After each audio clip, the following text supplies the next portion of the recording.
Students, this is Surbhi Tiwari and you are watching your favorite educational channel Magnet Brains. Well, हम पढ़ रहे हैं, हम start करने वाले हैं चैप्टर नंबर 5 जिसका क्या नाम है, जिसका नाम है acids, basis and salts. Well, अगर इन तीनों नामों में मैं आपसे बोलूं कि सबसे कॉमन नाम जो आपने सुना हो वो क्या है, सॉल्ट्स.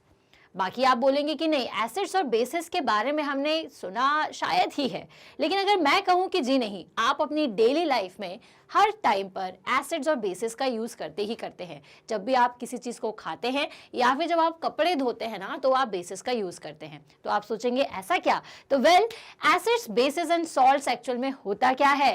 एसिड्स जो कि हमें खाने में खट्टे लगते हैं, ओके, बेसिस जो कि हमें खाने में बिटर लगते हैं.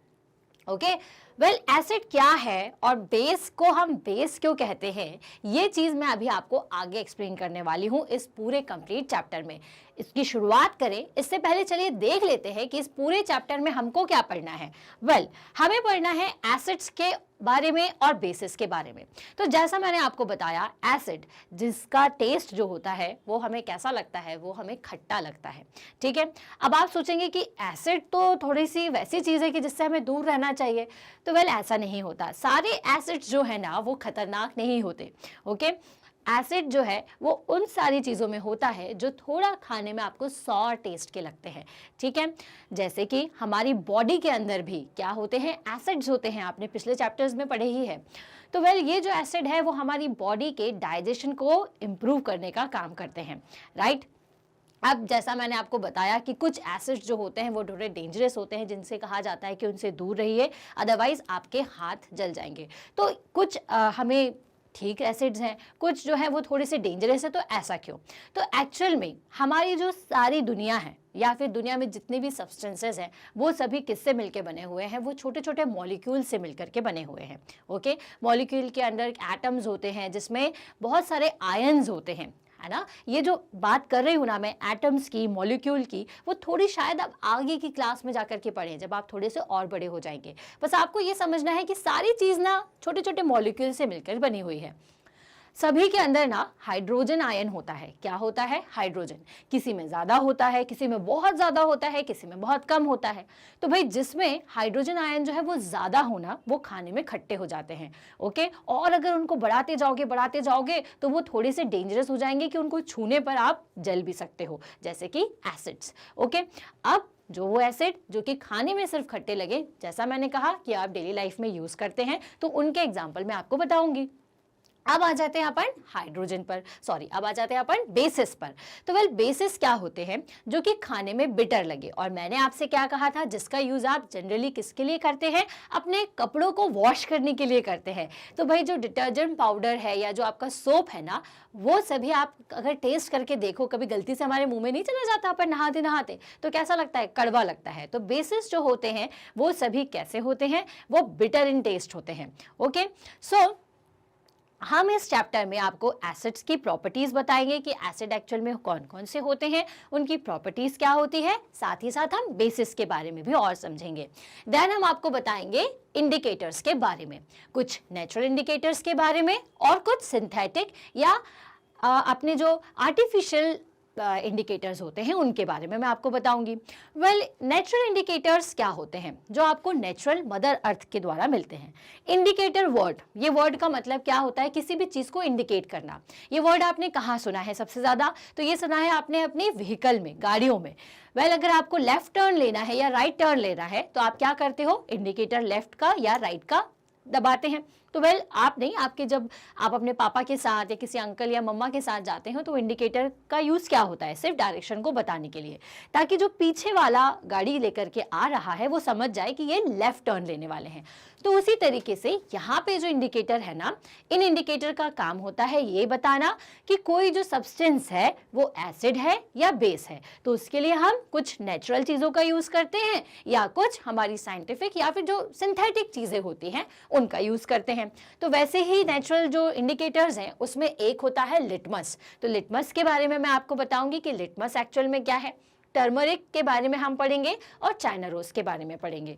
ठीक है, इन तीनों के बारे में मैं आपको बताऊंगी कि ये किस तरह से इंडिकेटर की तरह काम करते हैं.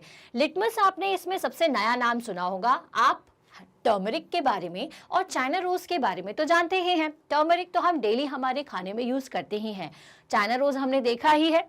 वेल, लिटमस क्या होता है? तो लीकन नाम का एक एल्गा होता है, एल्गा प्लस फंगी, ठीक है, एक छोटा सा प्लांट आप समझ लीजिए। इस लीकन की हेल्प से ना एक सॉल्यूशन बनाया जाता है, ठीक है। ये जो सॉल्यूशन है उसमें अगर आप कोई चीज डालते हो ना तो वो कलर चेंज करके बताता है। तो इसीलिए हम जो लिटमस है, ठीक है, उसका यूज किस लिए करते हैं? इंडिकेटर की तरह। तो लेकिन मैं वर्ड ले रही हूँ लीकन और यहाँ लिखा हुआ है लिटमस। तो वेल, जब अपन लीकन का जो सॉल्यूशन होता है, ठीक है, उसको अगर अपन किसी पेपर के फॉर्म में कन्वर्ट कर दें, ओके, तो वो लिटमस पेपर होता है। लिटमस पेपर दो कलर के नॉर्मली मिलते हैं, एक तो रेड और एक ब्लू। एक का यूज हम करते हैं, जो ब्लू वाला लिटमस पेपर होता है उसका यूज अपन करते हैं एसिड को टेस्ट करने के लिए, कि भाई जो एसिड है वो मतलब जो भी कोई आपको सॉल्यूशन दिया हुआ है वो एसिड नेचर का है या फिर बेस नेचर का है। और जो रेड वाला है उसका यूज अपन बेस को जानने के लिए करते हैं, ठीक है। तो अगर ब्लू लिटमस का यूज आप एसिड के साथ करते हो ना तो आपको रेड कलर मिलता है, और अगर आप रेड लिटमस का यूज आप बेस के साथ करते हो तो वो आपको क्या देगा? ब्लू कलर देगा। क्लियर? तो ये जो लिटमस है इसका यूज अपन ऐसे इंडिकेटर की तरह करते हैं। देन हम आपको बताएंगे न्यूट्रलाइजेशन प्रोसेस। अब अपन एसिड के बारे में सेपरेट पढ़ेंगे, बेस के बारे में सेपरेट पढ़ेंगे, इंडिकेटर्स के बारे में सेपरेट पढ़ेंगे। फिर हम पढ़ेंगे कि अगर इन दोनों को मिला दें तो क्या होगा। तो जब आप एसिड और बेस को मिला देते हो ना तो उस प्रोसेस को न्यूट्रलाइजेशन कहते हैं, और उसमें क्या होता है ये मैं आपको बताऊंगी। देन उसके बाद अपन ये देखेंगे कि भाई जो न्यूट्रलाइजेशन की प्रोसेस है वो हमारी डेली लाइफ में कहाँ कहाँ होती है, जैसे इन डाइजेशन में, एंट बाइट में, सॉइल ट्रीटमेंट में, फैक्ट्री के वेस्ट के ट्रीटमेंट में, इन सभी में न्यूट्रलाइजेशन की प्रोसेस की जाती है। क्लियर? तो वेल, ये जो चैप्टर है उसमें मैं आपको एसिड्स और बेसिस के बारे में बताऊंगी। So we use in our daily life a large number of substances such as lemon, tamarind, common salt, sugar and vinegar. हम बहुत सारी चीजें यूज करते हैं। Do they have the same taste? क्या आप देखते हैं कि इन सबका टेस्ट जो है वो सेम होता है? वेल, जब आप लेमन को टेस्ट करते हो तो कैसा लगता है? वो सॉर लगता है, ठीक है। जब आप शुगर को टेस्ट करते हो तो कैसे लगता है? थोड़ा सा मीठा लगता है। ये सब टेस्ट आते कहाँ से हैं? तो वेल, मैं आपको प्रीवियस चैप्टर में बता चुकी हूँ कि टंग जो है हमारी, उसमें ये टेस्ट हमें अलग अलग उसके पोजीशन से पता चलते हैं। जैसे फ्रंट वाला जो आपका पोर्शन है उससे आपको स्वीट पता चलेगा, साइड वाले पोर्शन से हमें थोड़ा सा सॉर का टेस्ट आ जाता है, ठीक है। तो ये जो टंग की मदद से हम ये जान सकते हैं कि सब्सटेंसेस के टेस्ट क्या क्या है। So let us recall the taste of some edible substances listed in the table. पहले अभी आपको मैं एक टेबल दिखाऊंगी जिसमें आपको खुद भी सोचना और मैं भी आपको बताती जाऊंगी कि कौन से सब्सटेंस का टेस्ट जो है वो क्या होता है। टेस्ट से अभी हम फिलहाल ये बताएंगे आपको कि ये नेचर में कैसा है। नेचर मतलब कि आप उसको एसिडिक की कैटेगरी में रखोगे या बेस की कैटेगरी में रखोगे। क्लियर? चलिए, तो पहले अपन वो फटाक से टेबल देख लेते हैं। तो लेमन जूस की अगर मैं बात करूं तो लेमन जूस कैसा टेस्ट देगा आपको? Sorry, okay. एंड नेक्स्ट क्या है आपका? नेक्स्ट है ऑरेंज जूस। तो ऑरेंज जूस भी आपने पिया होगा, आपको कैसा लगता है? सॉर ही लगता है, ओके। देन उसके बाद विनेगर। विनेगर जिसका यूज अपन जनरली चाइनीज फूड में करते हैं, तो आप देखोगे कि थोड़ा सा एक खट्टा टेस्ट या सॉरी टेस्ट जो है वो आता है, तो ये भी क्या हो जाएगा? सॉर, ठीक। कर्ड। अब कर्ड क्या है? कर्ड बनता है मिल्क से, ठीक है। तो इसके अंदर भी धीरे धीरे ये प्रोसेस होकर के जो फाइनल स्टेज में मिलता है आपको, तो वो भी कैसा लगता है? खट्टा ही लगता है, ठीक है। देन उसके बाद टैमरिन या फिर जो इमली हम लोग उसको लोकल लैंग्वेज में कहते हैं, वो तो खट्टी ही होती है, ओके। देन उसके बाद शुगर। शुगर आपको कैसी लगेगी? Sweet. And common salt. Common salt के लिए हम खट्टा या मीठा वर्ड नहीं यूज करते। जो सॉल्ट होता है उसके लिए हम कैसा वर्ड यूज करते हैं टेस्ट के लिए? सॉल्टी। तो ये हो जाएगा सॉल्टी, ओके। सो इसके अलावा आंवला, बेकिंग सोडा, जो आपके ग्रेप्स हैं या अनराइप मैंगो है या कुकुम्बर है, इनका टेस्ट कैसा होता है? तो आंवला जो है वो आपको सॉर टेस्ट देता है। बेकिंग सोडा जो है, अगर आपने कभी इसको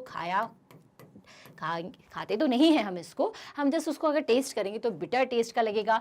ग्रेप्स की बात करूं अगर मैं, तो ये कैसे लगेंगे आपको? ये भी खट्टे लगेंगे। लेकिन आप ये सोचेंगे कि भाई ये तो मीठा भी लगता है, तो ये इसका कारण मैं बताती हूँ कि इसको सॉर क्यों कहते हैं, ठीक है। इसी तरीके से जो आपका अनराइप मैंगो होता है वो भी आपको सॉर ही लगेगा। और कुकुम्बर हमें कैसा लगता है? तो मैं इसका टेस्ट बोलूंगी बिटर।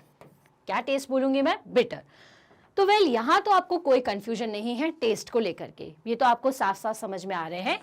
लेमन जूस सॉर है, ऑरेंज जूस भी सॉर है, विनेगर भी सॉर है, बाकी सारी चीज़ें भी आपकी सॉर है, और शुगर और जो कॉमन सॉल्ट है वो सॉल्टी है और शुगर आपका स्वीट है। अब आप कंफ्यूज कहाँ हो सकते हैं? आप कंफ्यूज होंगे ग्रेप्स के साथ में, ठीक है। तो ग्रेप्स जो है आपके वो खट्टे क्यों होते हैं? वेल, कोई भी चीज़ जो है वो फाइनल या इनिशियल स्टेज से ही अपनी क्वालिटी को बताने लग जाती है। अगर आप कभी कच्चे अंगूर को खाएंगे ना तो आपको बहुत खट्टा लगेगा। ये जो खट्टा टेस्ट है वो उसकी ओवरऑल जब तक वो पूरा बड़ा नहीं हो जाता तब तक चलता रहता है। तो ऐसी चीज़ें जो कि अपनी उस प्रॉपर्टी को स्टार्टिंग से लेकर के अपनी फाइनल स्टेज तक चेंज नहीं करती ना, तो हम उसको फिर वही टेस्ट का मानते हैं। जैसे कि कुकुम्बर का अगर टेस्ट आप तो खाते ही होंगे, आप तो सोचेंगे कि अगर बिटर टेस्ट का होता तो हम उसे नहीं खाते, लेकिन अगर आप उसको बिल्कुल इनिशियल स्टेज से खाएंगे ना तो आपको समझ में आएगा कि एक हल्का सा उसमें बिटरी टेस्ट जो है या कड़वापन जो है वो स्टार्टिंग से ही आता है। इवन अगर आप लोगों को फाइनल स्टेज का कुकुम्बर भी मिलता है तो भी अगर आप उसको साइड बाय साइड थोड़ा सा टेस्ट करके देखेंगे तो कैसा लगेगा? कड़वा ही लगेगा, इसलिए अपन इसको बिटर टेस्ट का कहते हैं। तो वेल, ये सारे टेस्ट जानने का कारण क्या है? तो वेल, जैसा मैंने आपको बताया कि चैप्टर का नाम है एसिड्स बेसिस। तो एसिड क्या होते हैं? जिनमें हाइड्रोजन कंटेंट ज़्यादा होता है, जिसकी वजह से वो सब्सटेंस जो है वो खट्टा लगता है। तो लेमन जूस में हाइड्रोजन कंटेंट ज़्यादा है इसलिए वो खट्टा लगता है। तो इसलिए हम इसको किस कैटेगरी में रखेंगे? इसलिए हम इसको एसिड की कैटेगरी में रखेंगे कि ये एसिडिक नेचर का है। किस नेचर का कहलाएगा? एसिडिक। इसी तरीके से जो चीज़ आपको बिटर टेस्ट की लगती है, कड़वी लगती है, वो टेस्ट वो किस तरीके की कहलाएगी? वो बेस टाइप की कहलाएगी। और अगर अपन उसके नेचर की बात करें तो वो बेसिक नेचर कहलाएगा। ओके, ये जो बेसिक या एसिडिक टर्म का मैं यूज कर रही हूं ये होता है केमिकल नेचर। कोई भी चीज बेसिक, आप सोचेंगे बेसिक वर्ड कहां से ले आए, तो बेस का अगर नेचर निकालें तो वो बेसिक होता है और एसिड का नेचर एसिडिक। तो ये जो सारी चीजें हैं ये सभी क्या होती हैं? कुछ एसिडिक होती हैं, कुछ बेसिक होती है। तो वेल, इस चैप्टर में मैं अब आपको बताऊंगी, जो हमारी नेक्स्ट क्लास होगी उसमें, कि एसिड्स क्या होते हैं, उनके बारे में हम थोड़ा डिटेल में स्टडी करेंगे। ओके, देन हम स्टडी करेंगे बेस के बारे में, और जितना भी मैंने आपको कंटेंट बताया है उसमें सारी चीजें हम बहुत डिटेल में पढ़ने वाले हैं। ओके, अब जो भी अभी आपको मैंने जो लिस्ट बताई है, आप टेस्ट करके अगर देखना चाहते हैं तो कोई भी चीज़ ना बिना परमिशन के टेस्ट ना करें, क्योंकि कोई भी चीज़ अगर ख़राब है, जैसे अगर आप ख़राब दही या कर्ड को खा लेते हैं ना तो वो आपकी बॉडी को नुकसान करेगा, इसलिए ये प्रिकॉशंस बताना ज़रूरी है। Do not touch anything unless asked to do so. Well, अगर मैंने आपसे कहा कि भाई जो एसिड है उसका टेस्ट जो होता है वो खट्टा होता है, तो भाई एसिड भी कौन सा, सिर्फ इडेबल जो होते हैं, जो आप खा सकते हैं, सिर्फ उन्हीं को टेस्ट करें। जो खट्टे आपके फ्रूट्स हैं उनको टेस्ट करें, बिना पूछे बिल्कुल भी नहीं। पता चला कि आप जो हम साफ करने के लिए कभी एसिड्स का यूज करते हैं उनको बिल्कुल भी टच नहीं करना है। ये पॉइंट्स आपको याद रखना है। आपने जब पूरी लिस्ट प्रिपेयर कर ली, सबको टेस्ट करके हमने देखा, तो आपने क्या देखा? You find that some of the substances taste sour, some taste bitter, some taste sweet and some taste salty. तो ये आपको समझ में आया कि भाई कुछ सॉल्टी हैं, कुछ बिटर हैं और कुछ कैसे हैं? मीठे हैं, कुछ खट्टे हैं। तो इन टेस्ट की मदद से हमें तीन चीजें समझ में आई, तीन टर्म निकल के आई, एसिड, बेसिस एंड सॉल्ट्स, जिनके बारे में मैं आपको हमारे नेक्स्ट वीडियो में और डिटेल में समझाने वाली हूँ। Students, this is Surabhi Tiwari and you are watching your favourite educational channel Magnet Brains. Well, हम पढ़ रहे हैं चैप्टर नंबर 5 जिसका नाम है एसिड्स एंड बेसिस, जिसमें आज हम डिस्कस करेंगे कि एसिड्स क्या होते हैं और बेसिस क्या होते हैं। लास्ट क्लास में मैंने आपको बताया था कि इस पूरे कंप्लीट चैप्टर में हमें कौन कौन से टॉपिक्स और सब टॉपिक्स पढ़ना है। तो आज शुरुआत करते हैं हम सबसे पहले एसिड्स की। जैसे मैंने आपको आखिरी क्लास में, जो लास्ट क्लास थी, उसमें बताया था कि एसिड्स जिसमें हाइड्रोजन कंटेंट ज्यादा हो उन्हें हम एसिड्स कहते हैं। जिस अकॉर्डिंग टू हाइड्रोजन कंटेंट ये हमें थोड़े खट्टे लगते हैं, और ज्यादा खट्टे लगते हैं, या फिर कुछ ऐसे सब्सटेंस होते हैं जिसमें इतना ज्यादा हाइड्रोजन कंटेंट होता है कि जिसको हम टेस्ट भी नहीं कर सकते, इवन हम उनको टच भी नहीं कर सकते। दूसरे होते हैं बिटर टेस्ट के बेस। ओके, ऐसा सारे सब्सटेंसेस जो कि खाने में हमें बिटर लगे, या फिर आप खाते तो नहीं हैं, इनको अगर आप टेस्ट करके देखेंगे तो आपको बिटर लगते हैं, छूने में थोड़े से सोपी होते हैं, वो सभी बेस कहलाते हैं, क्योंकि इनमें हाइड्रोजन ऑक्साइड का कंटेंट जो है वो बहुत ज्यादा होता है, OH कंटेंट। तो आपको याद रखना है H+ आयंस एसिड एसिड्स में होते हैं और OH नेगेटिव आयंस जो होते हैं वो बेस में होते हैं। तो आइए सबसे पहले एसिड के बारे में थोड़ा और जान लेते हैं। तो जैसा मैंने आपको बताया था कि curd, lemon juice, orange juice and vinegar taste sour, ये सभी सॉर टेस्ट करते हैं। These substances taste sour because they contain acids. ये सभी क्यों खट्टे लगते हैं? क्योंकि ये सभी एसिड्स, इनके अंदर क्या होता है? इनके अंदर एसिड होता है। एसिड का मतलब H+ आयंस का होना। The chemical nature of such substances is acidic। और अगर मैं इनका केमिकल नेचर की बात करूं तो ये क्या कहलाएगा? इनका जो केमिकल नेचर है वो कहलाएगा एसिडिक। तो कोई भी एसिड वाली चीज को अगर आपको केमिकली बोलना है तो आप क्या बोलेंगे? कि वो एसिडिक नेचर का है। ये टर्म आपको बिल्कुल याद रखनी है। कैसे नेचर का है? Acidic in nature, right. The word acid comes from the Latin word acer, which means sour। इसका मतलब क्या होता है? इसका मतलब होता है खट्टा या फिर sour. The acids in these substances are the natural acids. Well, obvious सी बात है, ये सारी चीजें हमें नेचुरली मिली हुई हैं। लेमन हो गया, ऑरेंज जूस हो गया, इनको हमने नहीं बनाया। तो इनके अंदर जितना भी एसिड आपको मिलता है वो सब क्या होता है? Natural acid. और वो एसिड जो कि हम क्लीनिंग के लिए या फिर अपने केमिकल रिएक्शंस को करने के लिए करते हैं वो सभी सिंथेटिक एसिड्स कहलाते हैं, क्योंकि वो हमने बनाए हैं, वो मैन मेड है। ओके, तो इसलिए उन्हें हम क्या कहते हैं? उन्हें हम आर्टिफिशियल एसिड्स, और ये सारे एसिड्स जो कि नेचुरली मिलते हैं उन्हें हम नेचुरल एसिड्स कहते हैं, या फिर इनमें सभी में पाया जाने वाला जो एसिड है वो नेचुरल एसिड कहलाएगा। वेल, जो एसिड है वो अलग अलग चीजों के साथ अलग अलग रिएक्शन करता है, ठीक है। वेल, डिपेंड करता है कि आप एसिड को किस में डाल रहे हो। जैसे acid, any substance that solution taste sour, ठीक है। अगर एसिड के बारे में अपन देखें कि एसिड क्या है, तो एक ऐसा सब्सटेंस जो कि क्या लगता है? टेस्ट करने पे खट्टा या सॉर लगता है। Changes the colour of certain indicators, और जो कुछ इंडिकेटर्स का कलर चेंज कर दे, जैसे for example reddens the blue litmus paper, जो ब्लू लिटमस पेपर को रेड कलर में आपको कन्वर्ट करके बताएगा। React at and water with some metals, और साथ ही साथ कुछ मेटल्स के साथ में रिएक्ट करेगा, राइट। रिएक्ट करके ये क्या लिबरेट करते हैं? हाइड्रोजन। लिबरेट करने का मतलब क्या होता है? समझिए इस चीज को। वेल, जैसा मैंने आपको बताया था अभी, जिसमें बोल रही थी कि एसिड जो है वो अलग अलग चीजों के साथ अलग तरीके से रिएक्ट करता है, ठीक है। जैसे जब आप उसे ब्लू लिटमस पेपर पर डालते हैं। अभी लिटमस पेपर क्या है इसके बारे में ऑल्दो मैं आपको आगे बताऊंगी, बट फिर भी समझिए, ये सब एक इंडिकेटर होते हैं, नेचुरल इंडिकेटर, जिनके यूज से हम ये समझते हैं कि कोई भी खाने वाली चीज़ या फिर ऐसी चीज़ जिसको आप छू सकते हैं वो, या कोई भी ऐसा सब्सटेंस वो एसिडिक नेचर का है या फिर बेसिक नेचर का है, ठीक है। तो इसके लिए हम कई तरीके के इंडिकेटर्स यूज करेंगे, जिसमें एक ब्लू लिटमस पेपर होता है। तो अगर आप ब्लू लिटमस पेपर पर एसिड को डालते हो तो वो किस कलर का होगा? रेड कलर का होगा, जिससे आपको क्या समझ में आया कि ये एसिड है। अब ये रेड कलर का क्यों हुआ? क्योंकि उसने उस ब्लू लिटमस के साथ में कुछ ना कुछ रिएक्शन करी होगी और रेड कलर में कन्वर्ट हो गया। उसी तरीके से जब आप इसको मेटल में डालते हो, पानी के साथ मिलाकर के जब आप इसको मेटल में डालोगे तो ये मेटल के साथ कुछ रिएक्शन करेगा, जिसके कारण जो मेटल है ना वो H2 आयंस या फिर जो हाइड्रोजन आयंस होते हैं अपने, उनको लिबरेट करना या निकालना शुरू कर देते हैं। और उनकी रिएक्शन से क्या होता है कि कभी कभी आपने देखा होगा कि जो आपका आयरन है ना वो रस्ट जल्दी होना शुरू हो जाता है। या फिर क्या होता है कि स्टील में जो रस्ट लगी हुई है, अगर आपको रस्ट मतलब जो जंग लगी होती है, अगर आपको उसको हटाना है तो आप अगर उसमें एसिड को डाल दोगे तो वो तुरंत क्या करेगा? उस रस्ट को हटा देगा। तो रस्ट हटती क्यों है? क्योंकि कुछ ना कुछ उसमें रिएक्शन हो रही है। इसी तरीके से जब आप इसको आयरन के उस पर पीस पर डालते हो ना तो ये क्या लिबरेट करना शुरू कर देगा? हाइड्रोजन, जिसकी वजह से रस्ट होना शुरू हो जाता है।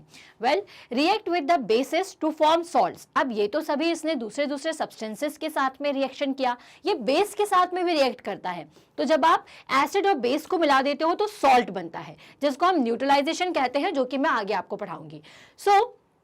And promote certain chemical reactions, ठीक है। जैसे कुछ केमिकल रिएक्शंस को भी ये क्या करता है? बनाता है, ठीक है, जिसको हम क्या कहते हैं? जिसे हम कहते हैं एसिड कैटालिसिस। ओके, सो जब भी ये रिएक्शन करे तो आप उसे समझ जाइएगा कि उसमें एसिड कैटालिसिस या फिर ऐसी रिएक्शन हुई है, ऐसी केमिकल रिएक्शन हुई है जिसमें आपने एसिड को मिलाया है। तो भाई एसिड, जिसके बारे में आपको ये सारे ज़रूरी पॉइंट बिल्कुल ध्यान में रखने हैं, ठीक है, कि ये किसके साथ क्या रिएक्शन करता है और हमें क्या प्रोडक्ट मिलता है। और ये खाने में सॉर होते हैं, टेस्ट करने में सॉर होते हैं, सॉर इसलिए होते हैं क्योंकि इनके अंदर एसिड कंटेन होता है और इसीलिए इनके केमिकल नेचर को हम एसिडिक नेचर कहते हैं। तो यहाँ पे आप पिक्चर देख पा रहे होंगे, ये पिक्चर किसकी है? ये पिक्चर है आपके ऑरेंज की। ठीक, ऑरेंज में आपने क्या लिया हुआ है? एक लिटमस पेपर। तो आप देख रहे हैं कि लिटमस पेपर के कलर को किस में कन्वर्ट कर दिया है इसने? रेड में। ठीक, तो ये हमेशा लिटमस पेपर के साथ रेड कलर को ही आपको प्रोड्यूस करके बताएगा, जिससे आप समझ जाएंगे कि जो रिएक्शन हुई है वो एसिडिक रिएक्शन हुई है। क्लियर? चलिए, सो ये तो आपके एसिड के बारे में था। तो क्या आपने कभी बेकिंग सोडा को टेस्ट करके देखा है? ठीक, तो क्या वो खट्टा लगता है? जी नहीं। बेकिंग सोडा जो है, जो आप जिसका यूज़ किस में करते हैं? जिसका यूज़ आप केक बनाने में करते हैं या बहुत सारे खाना बनाने में हम बेकिंग सोडा डालते हैं। तो ये जो बेकिंग सोडा होता है ना, वो खाने में आपको सॉर लगेगा, वो खाने में आपको बिटर लगेगा, सॉर नहीं लगेगा। ठीक है, since it does not taste sour it means that it has no acids in it. अब क्योंकि ये खाने में खट्टा नहीं लगता, टेस्ट करने में खट्टा नहीं लगता, इसलिए अपन ये कहेंगे कि इसमें कोई भी एसिड का कंटेंट नहीं है। It is bitter in taste. ये कैसा होता है खाने में? ये खाने में थोड़ा सा कड़वा होता है, थोड़ा सा बिटर होता है। Okay, so if you rub it solution between fingers it feel सोपी। जब आप इसको रब करोगे कुछ इस तरह से, है ना, तो ये सोपी सा फील होता है। तो इसलिए जो substances like these which are bitter in taste and feel soapy on touching are known as the bases. Well, ऐसे सारे सब्सटेंसेस जो कि खाने में कड़वे और रब करने में कैसे होते हैं? थोड़े से सोपी, उनको हम क्या कहते हैं? उनको हम कहते हैं कि वो बेसिस हैं। और क्योंकि उनका नेचर ऐसा है तो इसलिए हम उनको बेसिक नेचर का कहेंगे। क्या कहेंगे हम उसको? बेसिक नेचर का। अगर आपको उसके केमिकल नेचर की बात करो तो आपको ये टर्म याद रखनी है। जैसे हम एसिड के केस में एसिड और एसिडिक बोलते हैं, उसी तरीके से बेस के केस में आपको क्या बोलना है? Basis and basic. तो समझ गए कि आप बेस को किस तरह से एक्सप्लेन करेंगे? वेल, आप इस डायग्राम को ध्यान से देखिए, इस पिक्चर को ध्यान से देखिए। इसमें आपको कुछ एग्जाम्पल्स दिए हुए हैं या फिर ऐसे एग्जाम्पल्स दिए हुए हैं जो कि आप अपनी डेली लाइफ में यूज करते हैं। जैसे कि एसिड्स में आपने देखा होगा vinegar, lemon juice, soda, battery का जो एसिड है, ये सभी क्या है? ये सभी एसिडिक नेचर के होते हैं। ये एसिड क्यों है? क्योंकि ये सभी टेस्ट करने में खट्टे होते हैं, लेकिन बैटरी एसिड को क्योंकि आप टेस्ट नहीं कर सकते, तो इसको जब आप चेक करोगे इंडिकेटर की मदद से तो आपको एसिडिक प्रॉपर्टी का ही मिलेगा। उसी तरीके से यहाँ पे जितनी सारी चीज़ें हैं ये सब आप अपने घर में देख सकते हो। डिटर्जेंट हो गया, अमोनिया जो कि आप अपने घर के ग्लासेस को क्लीन करने के लिए यूज़ करते हो, या सोप हो गया, या बोरैक्स हो गया, अगेन डिटर्जेंट जो है एक टाइप का। तो इन सभी में क्या होता है? इन सभी में बेसिक कंटेंट या फिर बेस होता है। ये सभी बेसिस होते हैं।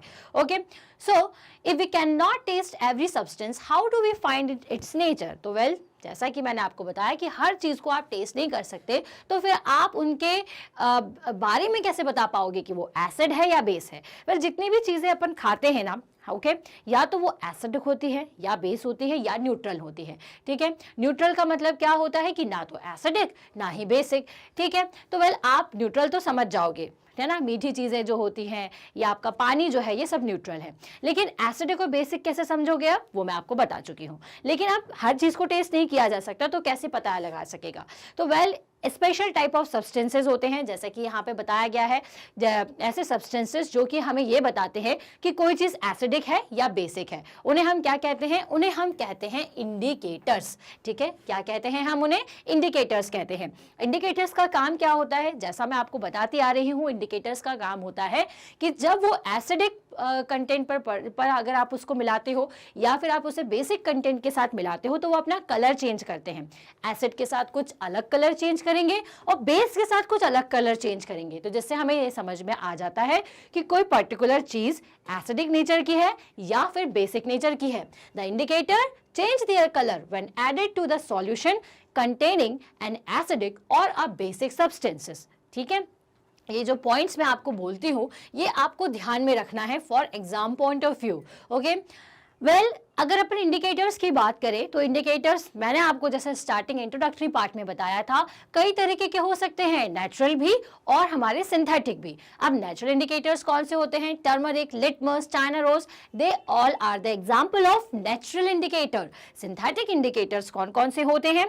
तो वेल जिन इनके बारे में मैं आगे बताऊंगी, उसमें से एक एग्जाम्पल है फिनोल्फथालीन। ओके, तो ये सभी चीजों का हम यूज किस लिए करते हैं? ये सभी सब्सटेंसेस का यूज करते हैं हम इस चीज को जानने के लिए कि कोई जो आपका सॉल्यूशन दिया हुआ है वो एसिडिक नेचर का है या फिर बेस नेचर का है। ओके, सो यहां पे मैं आपको एक लिस्ट बता रही हूं जिसमें आपको अलग अलग नाम दिखेंगे। आप यहाँ देख रहे हो acetic acid, formic acid, citric acid. तो वेल ये जो एसिड्स है ना, ये टाइप ऑफ एसिड्स हैं, ठीक है। एसिड एक ही तरीके का नहीं होता, अलग अलग नेचर होता है उसका। जैसे मैंने आपको बताया कि कितना हाइड्रोजन कंटेंट किसी सब्सटेंस में है, उसके अकॉर्डिंग वो खट्टा, बहुत खट्टा होता है, मतलब एसिडिक, बहुत ज्यादा एसिडिक होता है। तो इन एसिड्स को ना कैटेगराइज किया गया है, मतलब बहुत सारे टाइप होते हैं एसिड के। तो ऑल्दो इनके बारे में जब आप 10th में पहुंचेंगे तो और डिटेल में पहुंचेंगे, समझेंगे। अभी मैं आपको बता देती हूँ कि इनके नाम क्या क्या हैं। तो अगर अपन ऐसे एसिड्स देखें या टाइप्स ऑफ एसिड्स की बात करें तो एक होता है एसिटिक एसिड, जो कि कहाँ पर होता है? विनेगर में पाया जाता है।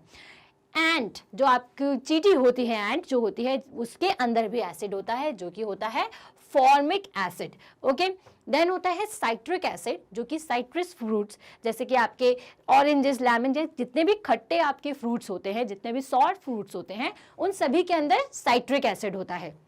Lactic acid, lactic acid curd के अंदर पाया जाता है क्योंकि वो लैक्टिक प्रोसेस से बनता है। एस्कॉर्बिक एसिड, विटामिन सी जिसमें कंटेंट होता है, उसमें एस्कॉर्बिक एसिड अपन मानते हैं, तो होता है आंवला में, साइट्रस फ्रूट्स में, ठीक है। फिर होता है टार्ट्रिक एसिड, तो ये आपके टैमरिंड में, ग्रेप्स में, अनरिप मैंगोज में, इन सब में हम इस एसिड को कैटेगराइज करते हैं, ठीक है। देन उसके बाद कुछ बेसिस हैं जिनके बारे में भी हमें जानना चाहिए कि बेसिस कितने टाइप के होते हैं। तो कुछ बेसिस के यहाँ पे एग्जांपल बताए गए हैं, जैसे कि कैल्शियम हाइड्रोक्साइड, अमोनियम हाइड्रोक्साइड और sodium hydroxide, potassium hydroxide and magnesium hydroxide, ठीक है। ये सभी बेसिस हैं। ये कहाँ कहाँ मिलते हैं? जैसे आप कैल्शियम हाइड्रोक्साइड की बात करें तो लाइम वाटर में, अमोनियम हाइड्रोक्साइड विंडो क्लीनर में, सोडियम हाइड्रोक्साइड और जो पोटेशियम हाइड्रोक्साइड है वो हमें सोप में, मैग्नीशियम हाइड्रोक्साइड जो है वो मिल्क ऑफ मैग्नीशिया में प्रेजेंट होता है। ओके, तो यहाँ तो हमने कुछ एग्जांपल्स देखे, एसिड्स के टाइप्स देखे कि एसिड कहाँ कहाँ होता है, ओके, और किस में पाया जाता है। इसी तरीके से बेसिस कौन कौन से होते हैं। ओके ब्रेन्स, वेल हम पढ़ रहे हैं चैप्टर नंबर 5 जिसका नाम है acids, basis and salts. Last class में मैंने आपको एसिड्स के बारे में और बेसिस के बारे में बताया था। चलिए फटाफट से एक रिकैप कर लेते हैं, एक रिकॉल कर लेते हैं कि हमने क्या क्या पढ़ा था। हमने आपको बताया था कि जो एसिड्स होते हैं वो खाने में कैसे होते हैं? थोड़े से सॉर होते हैं, या टेस्ट आप करके देखेंगे तो आपको सॉर लगेगा। अगर आप उसको बेस के साथ मिलाते हो तो वो अपना कलर चेंज कर लेता है, उसका केमिकल नेचर एसिडिक कहलाता है। बेसिस की बात करें तो बेसिस क्या होते हैं?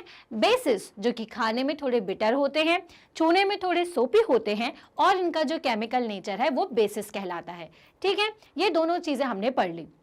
एसिड को चेक करना है तो हम खा के देखेंगे तो सॉर लगेगा, और बेसिस को खा के देखेंगे तो वो बिटर लगेगा। लेकिन मैंने आपको बताया कि कई तरीके के एसिड्स होते हैं जिनके नाम हमने आपको बताए थे। अब ये जो एसिड्स हैं इनको हम खा के नहीं देख सकते, तो फिर कैसे चेक करेंगे? तो हम चेक करेंगे by the use of indicators. Indicators जिनकी मदद से हमें ये समझ में आएगा कि कोई सब्सटेंस एसिड है या बेस है, ठीक है। अब ये जो इंडिकेटर्स है वो कई तरीके के होते हैं, ठीक है। नेचुरल भी होते हैं और सिंथेटिक भी होते हैं। नेचुरल मतलब जो कि हमें नेचुरली मिलता है, सिंथेटिक मतलब जो कि मैन मेड होते हैं। क्लियर? चलिए, तो सिंथेटिक इंडिकेटर्स के बारे में हम जानते हैं सबसे पहले। तो सिंथेटिक्स इंडिकेटर में सबसे पहला नाम आता है लिटमस का, ठीक है। जब आप उस लिटमस की हेल्प से लिटमस पेपर बना देते हो ना तो वो सिंथेटिक हो जाता है, क्योंकि वहां पर हमने काम कर दिया, ये वहां पर इंसानों ने उसकी मदद से पेपर को बना दिया। क्लियर है? चलिए, तो ये जो लिटमस है वो दिखता कैसा है? ये जो आपको यहाँ पे प्लांट दिख रहा है ये लिटमस है। ये एक नेचुरल इंडिकेटर का काम करता है। इट एक्सट्रैक्टेड फ्रॉम द लीचेंस, ठीक है। इसे अपन लीचेंस से निकालते हैं। ये कुछ इस तरीके का स्ट्रक्चर है, छोटा सा प्लांट टाइप आप इसको समझ सकते हैं। It has a purple colour in distilled water, ठीक है। इसका जो कलर है वो कैसा होता है, पर्पल, ठीक है। इट टर्न्स रेड जब आप इसको एसिडिक सॉल्यूशन में डालोगे, and when added to the basic solution it turns into blue colour, ठीक है। चलिए, तो जो लिटमस है ना, एक तरीके का छोटा सा जो प्लांट है, इसका काम क्या होता है, वेल इसका काम होता है एसिड बताना और बेस बताना। कैसे बताता है, जब आप इसको एसिडिक सॉल्यूशन में डालते हो तो ये किस कलर में चेंज हो जाता है, रेड कलर में। इसका जो ओरिजिनल कलर है वो कैसा रहता है, पर्पल कलर, ठीक है। कैसा होता है, मूव जिसे आप कहते हो, या पर्पल कलर का होता है। जब आप इसको एसिड में डाल दोगे तो आपको रेड कलर मिलेगा। जब आप इसको बेस में डालते हो तो इसका कलर कैसा हो जाता है, ब्लू कलर हो जाता है। तो अगर किसी चीज को चेक करना है कि वो सब्सटेंस एसिड है या फिर बेस है, तो आपको क्या करना है, लिटमस का सॉल्यूशन डाल देना है। सॉल्यूशन डालते साथ अगर रेड हो गया तो क्या है, एसिड है। सॉल्यूशन डालते साथ अगर वो ब्लू हो गया तो वो सॉल्यूशन कैसा है, या वो सब्सटेंस कैसा है, बेस, ठीक है। और सॉल्यूशन क्या कहलाएगा, बेसिक सॉल्यूशन। क्लियर है। अब ये जो लिटमस है वो दो तरीके से मिलता है, पहला तो सॉल्यूशन फॉर्म में, या फिर दूसरा जो है वो लिटमस पेपर के फॉर्म में, ठीक है। पतली पतली सी पेपर की स्ट्रिप्स होती हैं, ठीक है। अब जनरली जो आप देखोगे ना, लिटमस को जो टेस्ट करने के लिए यूज़ किया जाता है वो पेपर फॉर्म में ही होता है। लेकिन जब आप इसको पेपर फॉर्म में कन्वर्ट कर दोगे तो ये सिंथेटिक टाइप का इंडिकेटर कहलाने लग जाएगा। क्लियर है। तो नेचुरली मिलने वाला जो सबसे पहला इंडिकेटर है वो है लिटमस, जिसको हम नेचुरल डाई भी कहते हैं। याद रखिएगा, पहला जो आपका नेचुरल इंडिकेटर है वो कौन सा है, वो है लिटमस। क्लियर। चलिए, तो लिटमस तो आपको याद रहेगा। इसके बाद चलते हैं हम किस पे, दूसरे टाइप के नेचुरल इंडिकेटर पे। तो वेल, टर्मरिक। टर्मरिक का यूज तो आपने बहुत सारी जगह किया ही होगा। टर्मरिक एक ऐसी चीज़ है जिसका यूज़ अपन, अगर हमें कभी चोट लग जाती है तो उसके ट्रीटमेंट के लिए भी पुराने लोग टर्मरिक का यूज़ करते हैं। टर्मरिक को हम पीते भी हैं। जब हमें कफ एंड कोल्ड हो जाता है तो कहा जाता है कि भाई आप गर्म दूध में टर्मरिक को मिलाइए और उसे पी लीजिए। इसका मतलब टर्मरिक एक तरीके का क्या है, एक तरीके का ऐसा सब्सटेंस है जो कि कुछ ना कुछ रिएक्शन करता है। तो टर्मरिक के बारे में आपको जान के हैरानी होगी कि जो टर्मरिक होता है ना, वो एसिडिक नेचर का होता है, या एसिडिक कंटेंट इसके अंदर होते हैं, ठीक है। इसका केमिकल नेचर कैसा होता है, एसिडिक। कभी सोचा है आपने? लेकिन हम क्या करते हैं, इस एसिड को चोट में भी लगा लेते हैं, इसको पी भी लेते हैं। इसका मतलब कि इससे प्रोड्यूस होने वाला जो एसिडिक कंटेंट है वो हमारी बॉडी को बहुत ज़्यादा नुकसान नहीं पहुंचाता, बल्कि उसको ट्रीट ही करता है, ठीक है। तो भाई जो हमारा नेचुरल इंडिकेटर जो दूसरा है वो है टर्मरिक। टर्मरिक एक तरीके का नेचुरल इंडिकेटर है, ठीक है। सो अब हम इसकी मदद से भी क्या निकालते हैं, इसकी मदद से भी हम एसिडिक या फिर बेसिक मटेरियल को फाइंड आउट करते हैं। क्लियर। अब आप डायग्राम को ध्यान से देखिए, ठीक है। पहला डायग्राम जिसमें हमने क्या किया हुआ है, एसिड लिया, ठीक है, और एक ग्लास जिसमें हमने टर्मरिक को घोल के रखा था, मैंने उसमें एसिड को डाल दिया। जैसे ही मैंने एसिड को डाला तो कोई कलर चेंज नहीं हुआ, ठीक है। लेकिन दूसरी जगह पे मैंने सोप का सॉल्यूशन या डिटर्जेंट सॉल्यूशन लिया हुआ था। अब उसके बाद क्या हुआ, उसके बाद जैसे ही मैंने उसको उसमें डाला हल्दी वाले या टर्मरिक वाले सॉल्यूशन में, उसका कलर कैसा हो गया, उसका कलर हो गया रेड, ठीक है। तो भाई एसिड डालने पे क्यों नहीं हुआ, क्योंकि देखिए ये भी एसिडिक कंटेंट है, वो भी एसिडिक कंटेंट है। जब आपने इसको मिलाया तो इसमें ऐसा कोई रिएक्शन नहीं हुई, उसका कलर सिमिलर रहा। लेकिन जब आप इसमें बेस को मिला देते हो जो कि दूसरे तरीके का केमिकल नेचर का है, तो फिर इसको मिला देने से इसका कलर रेड हो जाता है। आपने कई बार देखा होगा कि खाते खाते आपकी शर्ट पे या ड्रेसेस पे कोई आपका हल्दी वाला चीज़ लग जाती है, जैसे जो अपन सब्जियां खाते हैं वो लग जाती है। फिर अगर आप उसको डायरेक्टली सोप के साथ धो देते हैं तो क्या होता है, वहाँ पर रेड कलर आ जाता है, क्योंकि वो रिएक्ट कर जाता है, ठीक है। तो ये रिएक्शन किसके कारण होती है, एसिडिक कंटेंट और बेसिक कंटेंट के कारण होती है, ठीक है। तो भाई when turmeric paste is added to the basic solution, the yellow color changes to the red color due to the neutralization reaction। और जब ये एसिड ये जब टर्मरिक जो है वो बेस के साथ मिलकर के एक रेड कलर दे देती है, तो इसका मतलब उसमें कुछ चेंजेस हो गया, और इस चेंज को हम क्या कहते हैं, इसे कहते हैं न्यूट्रलाइजेशन रिएक्शन, ठीक है। तो जो दूसरा टाइप का नेचुरल इंडिकेटर है वो हम बहुत अच्छे से फैमिलियर है इससे, वो सबके घरों में ही हमारे इंडिया में होता है, जिसका नाम क्या है, जिसका नाम है टर्मरिक। क्लियर हुआ आपको? टर्मरिक का याद रखिएगा कि इसका जो नेचर है वो एसिडिटी या एसिडिक नेचर होता है, ठीक है। चलिए, तो ये हो गया टर्मरिक। हमने आपको एक और बताया था, कौन सा? लिटमस, याद रखिएगा, ठीक है ना? लिटमस, देन उसके बाद टर्मरिक, और आगे कौन सा है? आगे अब दिखाती हूँ मैं आपको कौन सा है। वेल देखो, मैं बार बार आपको चीज़ें इसलिए रिपीट करती हूँ ताकि वो चीज़ें आपको बहुत अच्छी तरीके से याद रखें। किसी भी चीज़ को जब आप पढ़ते हो ना, तो एक पेज पढ़ने के बाद उसको थोड़ा सा रिकॉल किया करो कि हाँ, हमने ये चीज़ें समझी, ये चीज़ें हमें याद रखनी है, ठीक है? तो वो चीज़ आपको ना बिल्कुल लिंक होती जाएगी कि हाँ भाई, इंडिकेटर पढ़ रहे हैं, इंडिकेटर क्या होता है, कितने टाइप के होते हैं। तो रिविजन जो है ना, वो ज़रूरी नहीं कि पूरा एक स्लॉट में पूरा चैप्टर पढ़ लिया उसके बाद करो, नहीं। आप एक टॉपिक पढ़ते हो, जब दूसरा टॉपिक स्टार्ट करते हो ना, तो पहले टॉपिक के बारे में सोचो कि हमने इसमें क्या पढ़ा था, ठीक है? फिर जब दूसरा पढ़ोगे तो उन दोनों के बारे में। तो इस तरह से क्या होता है कि आपको ना चीज़ें बिल्कुल बहुत अच्छी तरीके से याद हो जाती है। याद रखना और समझना दोनों ही अलग अलग चीज़ें हैं, ठीक है? मुझे किसी ने रास्ता समझाया तो मैं समझ गई कि हाँ भाई, यहाँ से जाना है, लेकिन जब मैं गाड़ी लेके निकली तो मुझे याद ही नहीं रहा, क्योंकि मैंने रिवाइज ही नहीं किया था, ठीक है? तो इसलिए हर टॉपिक के बाद का टॉपिक का रिविजन बहुत ज़रूरी होता है। तो वेल, मैंने आपको लिटमस और टर्मरिक के बारे में बता दिया। अब देखते हैं थर्ड टाइप के नेचुरल इंडिकेटर, जिसका क्या नाम है?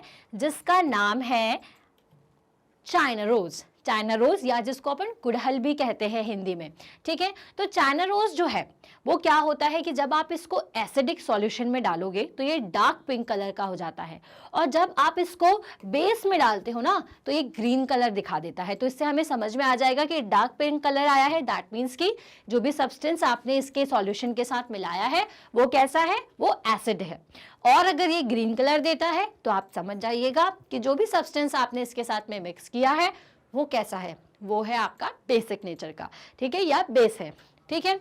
सो वेल, चाइना रोज का खुद का कलर कैसा होता है? Light pink. तो आप क्या करोगे? आप चाइना रोज तोड़ करके लाइए, पेटल्स को उसके गर्म पानी में थोड़ा सा बॉईल कर लेना, तो आपको ये कलर मिल जाएगा, ठीक है?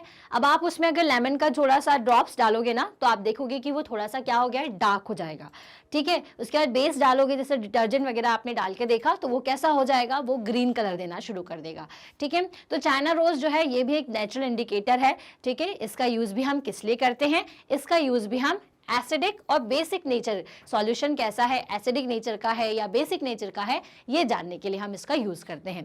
तो वेल, आज के इस छोटे से वीडियो लेक्चर में मैंने आपको क्या क्या समझाया? वेल, मैंने आपको बताया कि जब हम एसिड और बेसिस को टेस्ट करके नहीं पहचान सकते तो वहां पर हम इंडिकेटर्स का यूज करते हैं। इंडिकेटर दो तरीके के भी हो सकते हैं, नेचुरल इंडिकेटर और सिंथेटिक इंडिकेटर। नेचुरल इंडिकेटर्स कौन कौन से मैंने आपको बताए? लिटमस, टर्मरिक और चाइना रोज, ठीक है? तो वेल, आप सोचेंगे कि मैम ये तो सिर्फ नेचुरल हुआ, सिंथेटिक कहाँ है? तो चलिए सिंथेटिक के नाम देख लेते हैं।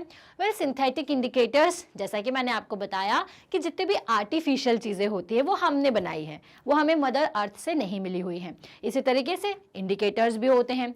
तो भाई कौन कौन से होते हैं?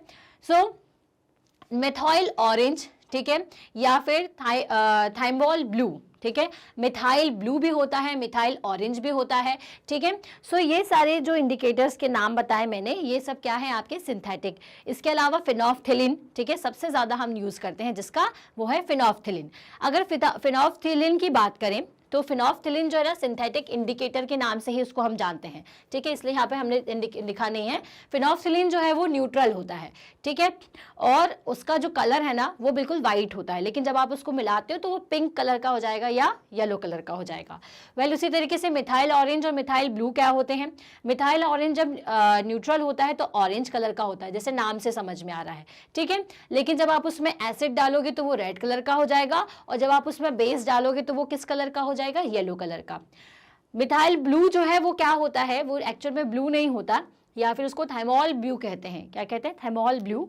ये एक्चुअल में येलो कलर का होता है, जब आप उसमें एसिड डालते हो तो रेड और बेस डालते हो तो ब्लू, ठीक है? तो वेल, आप ये देखोगे कि बहुत सारी जो जितने भी इंडिकेटर्स हैं वो सभी एसिड का कलर जो है ना वो रेड देते हैं जनरली, जिसका नाम है मैग्नेट ब्रेन्स। वेल, हम पढ़ रहे हैं चैप्टर नंबर 5, जिसका नाम है acid bases and salts. Well, last class में मैंने आपको क्या बताया था? लास्ट क्लास में मैंने आपको बताया था एसिड्स को आप कैसे पहचानेंगे, बेसिस को आप कैसे पहचानेंगे, या तो टेस्ट करके या फिर कुछ छोटा सा इंडिकेटर मिला करके। फिर हमने पढ़ा था इंडिकेटर्स के बारे में कि इंडिकेटर कौन कौन से होते हैं। तो मैंने आपको बताया कुछ तो आपके घर में ही मिलते हैं या पार्क में मिल जाएंगे, जैसे कि आपका टर्मरिक या फिर चाइना रोज, या फिर आपको बाहर जाना पड़ेगा और लिटमस पेपर खरीद के लाना पड़ेगा जो कि लिटमस प्लांट से बनता है, ठीक है। नहीं तो फिर आप सिंथेटिक लेकर के आइए, सिंथेटिक इंडिकेटर्स, जैसे कि आपका फिनोल्फथलीन हो गया, मिथाइल ऑरेंज हो गया, मिथाइल रेड हो गया, ये सभी आपको बताएंगे कि ये कोई चीज़ सब्सटेंस जो है वो एसिडिक है या फिर बेस है। Clear?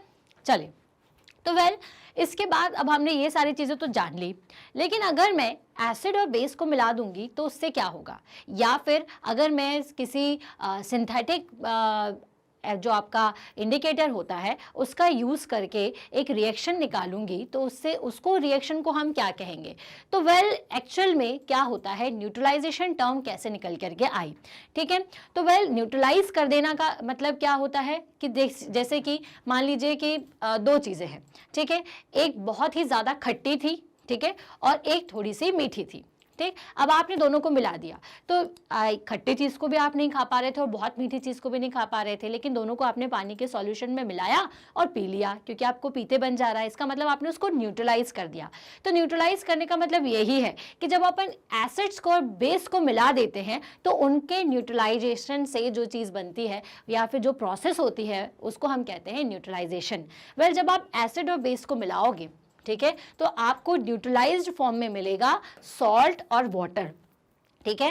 The process in which we add acid and base together, ठीक है, and the product is form in a form of salt and water. और जो प्रोडक्ट आपको सॉल्ट और वाटर के फॉर्म में मिलता है उसे हम क्या कहते हैं, उसे हम न्यूट्रलाइजेशन प्रोडक्ट कहते हैं, ठीक है। तो न्यूट्रलाइजेशन क्या हो जाएगा, neutralisation is the reaction can be defined as the chemical reaction in which an acid and a base quantitatively react together, ठीक है, बिल्कुल बराबर क्वांटिटी का लिया आपने, उन दोनों को मिला दिया और वो आपस में रिएक्ट करें, जिससे क्या बना, जिससे बना सॉल्ट और वाटर बना। तो हम इसे क्या कहते हैं, इस प्रोसेस को हम कहते हैं न्यूट्रलाइजेशन, ठीक है।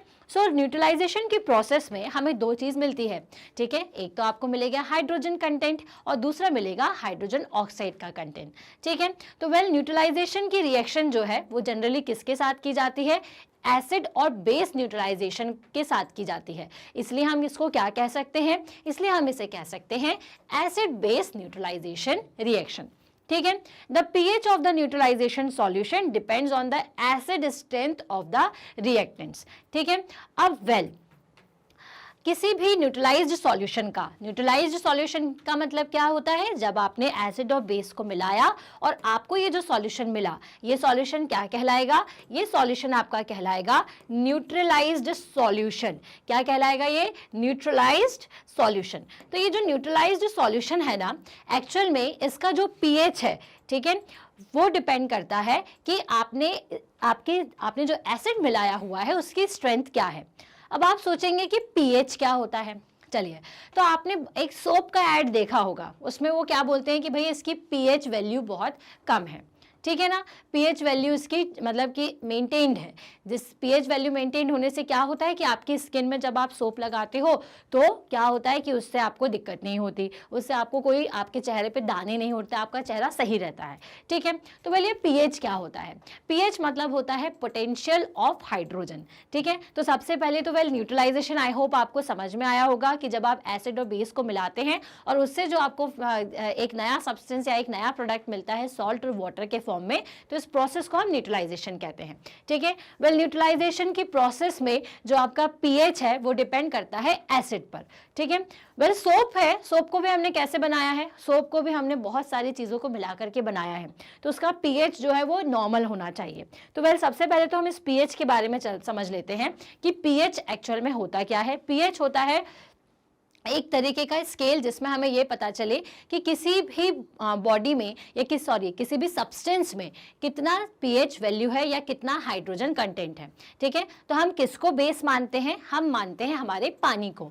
अगर आप पानी की बात करें तो जो पानी का पीएच वैल्यू होता है वो न्यूट्रलाइज्ड कहलाता है, ना तो एसिडिक इन नेचर ना ही बेस इन नेचर। ठीक है, न्यूट्रल होगा ये। ठीक है, मतलब कि एक है जो बहुत गुस्से वाला है, एक जो बहुत थोड़ा सा शांत है। ठीक है, लेकिन वो बीच वाला बच्चा कैसा है? थोड़ा ना तो वो गुस्से वाला है ना ही शांत है, बिल्कुल न्यूट्रल है। ठीक है ना, तो भाई जो हमारा पानी होता है ना वो न्यूट्रल ही होता है, ना वो बहुत पूरा एसिडिक होगा ना ही कैसा होगा, ना पूरा बेस होगा। क्लियर? इसमें अगर कोई चीज मिला दी जाए तो वो जरूर अपनी जो प्रॉपर्टी है उसको चेंज कर लेता है। तो चलिए, जो भी पीएच वैल्यू है ना वो होती है 1 to 10⁻⁻14 ग्राम पर लीटर। ठीक है, ये किसकी बात करें अपन? पर लीटर की। ठीक है, अगर इसको नंबर्स में देखें तो 1 से 14 तक पीएच वैल्यूज होती हैं। पानी की जो पीएच वैल्यू होती है वो होती है 7। ठीक है, जैसा कि आपको दिख रहे हैं। तो इसी को बेस मानते हुए 7 से कम अगर पीएच वैल्यू है तो वो जो आपका नया प्रोडक्ट बना है या फिर जो भी नया सॉल्यूशन बना है वो कैसा होगा? Acidic in nature. और अगर पीएच वैल्यू आपकी 7 से ज़्यादा है तो वो बेस नेचर का कहलाएगा। जैसे हम बात करें मिल्क की, तो जी कई लोग क्या कहते हैं कि भाई हमने दूध पी लिया, हमें एसिडिटी हो गई। ठीक है, एसिडिटी क्यों हो जाती है? क्योंकि मिल्क के अंदर भी एसिडिक कंटेंट होता है। ठीक है, जिसमें उसका पीएच वैल्यू कितना है? 6। इससे और ज़्यादा पीएच वैल्यू देखनी है तो ब्लैक कॉफ़ी की। ठीक है, फिर उसके बाद टोमेटो जूस को देखिए, इसकी पीएच वैल्यू 4 है, एप्पल जूस की 3 है, लेमन जूस की 2 है, और गैस्ट्रिक एसिड जो होता है वो होता है 1। ठीक है, तो ये देखिए ये एसिड्स की रेंज है। कलर्स भी देखिए, जितना ज़्यादा हम येलो से रेड की तरफ जाते हैं इसका मतलब ज़्यादा पीएच वैल्यू है। अगर आप उसे ब्लू मतलब स्काई का कलर समझ लीजिए कि जो थोड़ी सी ठंडक दे, ठीक है, इसका मतलब थोड़ा सा लाइट ग्रीन, फिर ग्रीन, उसके बाद थोड़ा स्काई ब्लू, फिर और डार्क ब्लू, तो ये पीएच वैल्यू ज़्यादा होती जाती है। ठीक है, तो हमारा जो न्यूट्रल कलर था वो था आपका लाइट ग्रीन, जो कि आपके वाटर को इंडिकेट कर रहा है। इससे ज़्यादा का पीएच वैल्यू है, मतलब कि किस में होगा? वो एग में होगा। फिर baking soda, hand soap, ammonia, bleach, concentration solution of alkalines. ठीक है, तो इसमें इसका मतलब क्या है? इन सभी चीज़ों में जो हाइड्रोजन कंटेंट है ना वो बहुत ज़्यादा है, इनका हाइड्रोजन कंटेंट कम है। तो पीएच समझ में आया? पीएच का फुल फॉर्म क्या होता है? पोटेंशियल ऑफ हाइड्रोजन, किसमें कितना हाइड्रोजन है।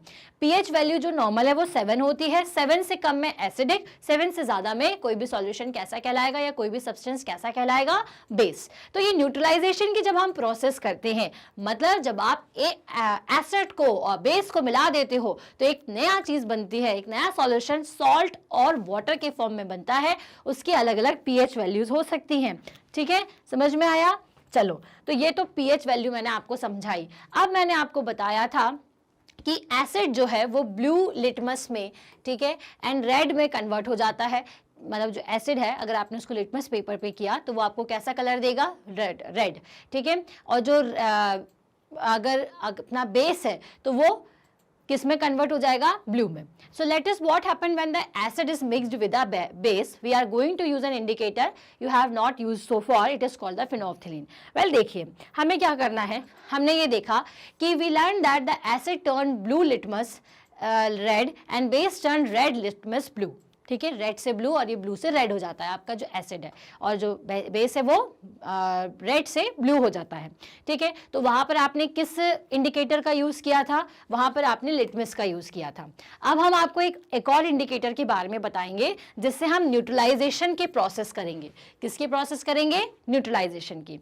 ठीक है, न्यूट्रलाइजेशन की प्रोसेस करने के लिए क्या जरूरी है कि हमें कोई इंडिकेटर मिले जिसमें हम दोनों को मिला दें। तो हम यहाँ पे किसका यूज कर रहे हैं? फिनोल्फथलीन का। तो फिनोल्फथलीन क्या होता है? मैंने आपको बताया था सिंथेटिक इंडिकेटर्स में कि सिंथेटिक इंडिकेटर होता है फिनोल्फथलीन।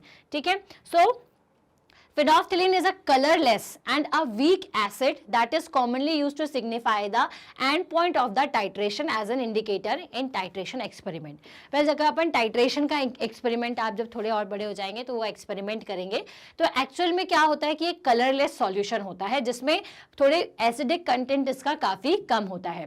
ठीक है, अब ये एक synthetic indicators है और यहाँ पर इसको क्या कह सकते हैं? ये colorless, acidic and natural एक neutral condition का क्या होता है? एक इंडिकेटर होता है। क्या होता है ये आपको समझ याद रखना पड़ेगा, न्यूट्रल, ठीक है, क्योंकि इसमें जो एसिडिक कंटेंट होते हैं वो काफ़ी कम होते हैं, इसलिए अपन इसको न्यूट्रल मान सकते हैं, ठीक है। अब आप देख सकते हैं अगर ये एसिड आपने इसमें मिलाया तो ये सेम रहेगा, अगर आपने बेस मिला दिया तो इसका टर्न ये किस कलर में बदल जाएगा, ये पिंक कलर में बन जाएगा, ठीक है। Colour change in acid and base on the addition of phenolphthalein. देखिए फिनोल्फथलीन के लिए दोनों का केस बताया जा रहा है कि एक्चुअल में हमने इसमें न्यूट्रल, ये था न्यूट्रल कंडीशन में था, अब हमने इसमें एसिड डाल के देखा तो इसका कलर चेंज नहीं हुआ, जब आपने बेस डाल के देखा तो इसका कलर कैसा हो गया, पिंक कलर का हो गया। तो वेल यही होता है आपका फिनोल्फथलीन, जिसका यूज हम किस लिए करेंगे, न्यूट्रलाइजेशन प्रोसेस के लिए करेंगे। ओके, सो अब ये जो न्यूट्रलाइजेशन रिएक्शंस हैं, ठीक है, मतलब एसिड और बेस को मिला देने की, उसका यूज कहाँ कहाँ किया जाता है देख लेते हैं।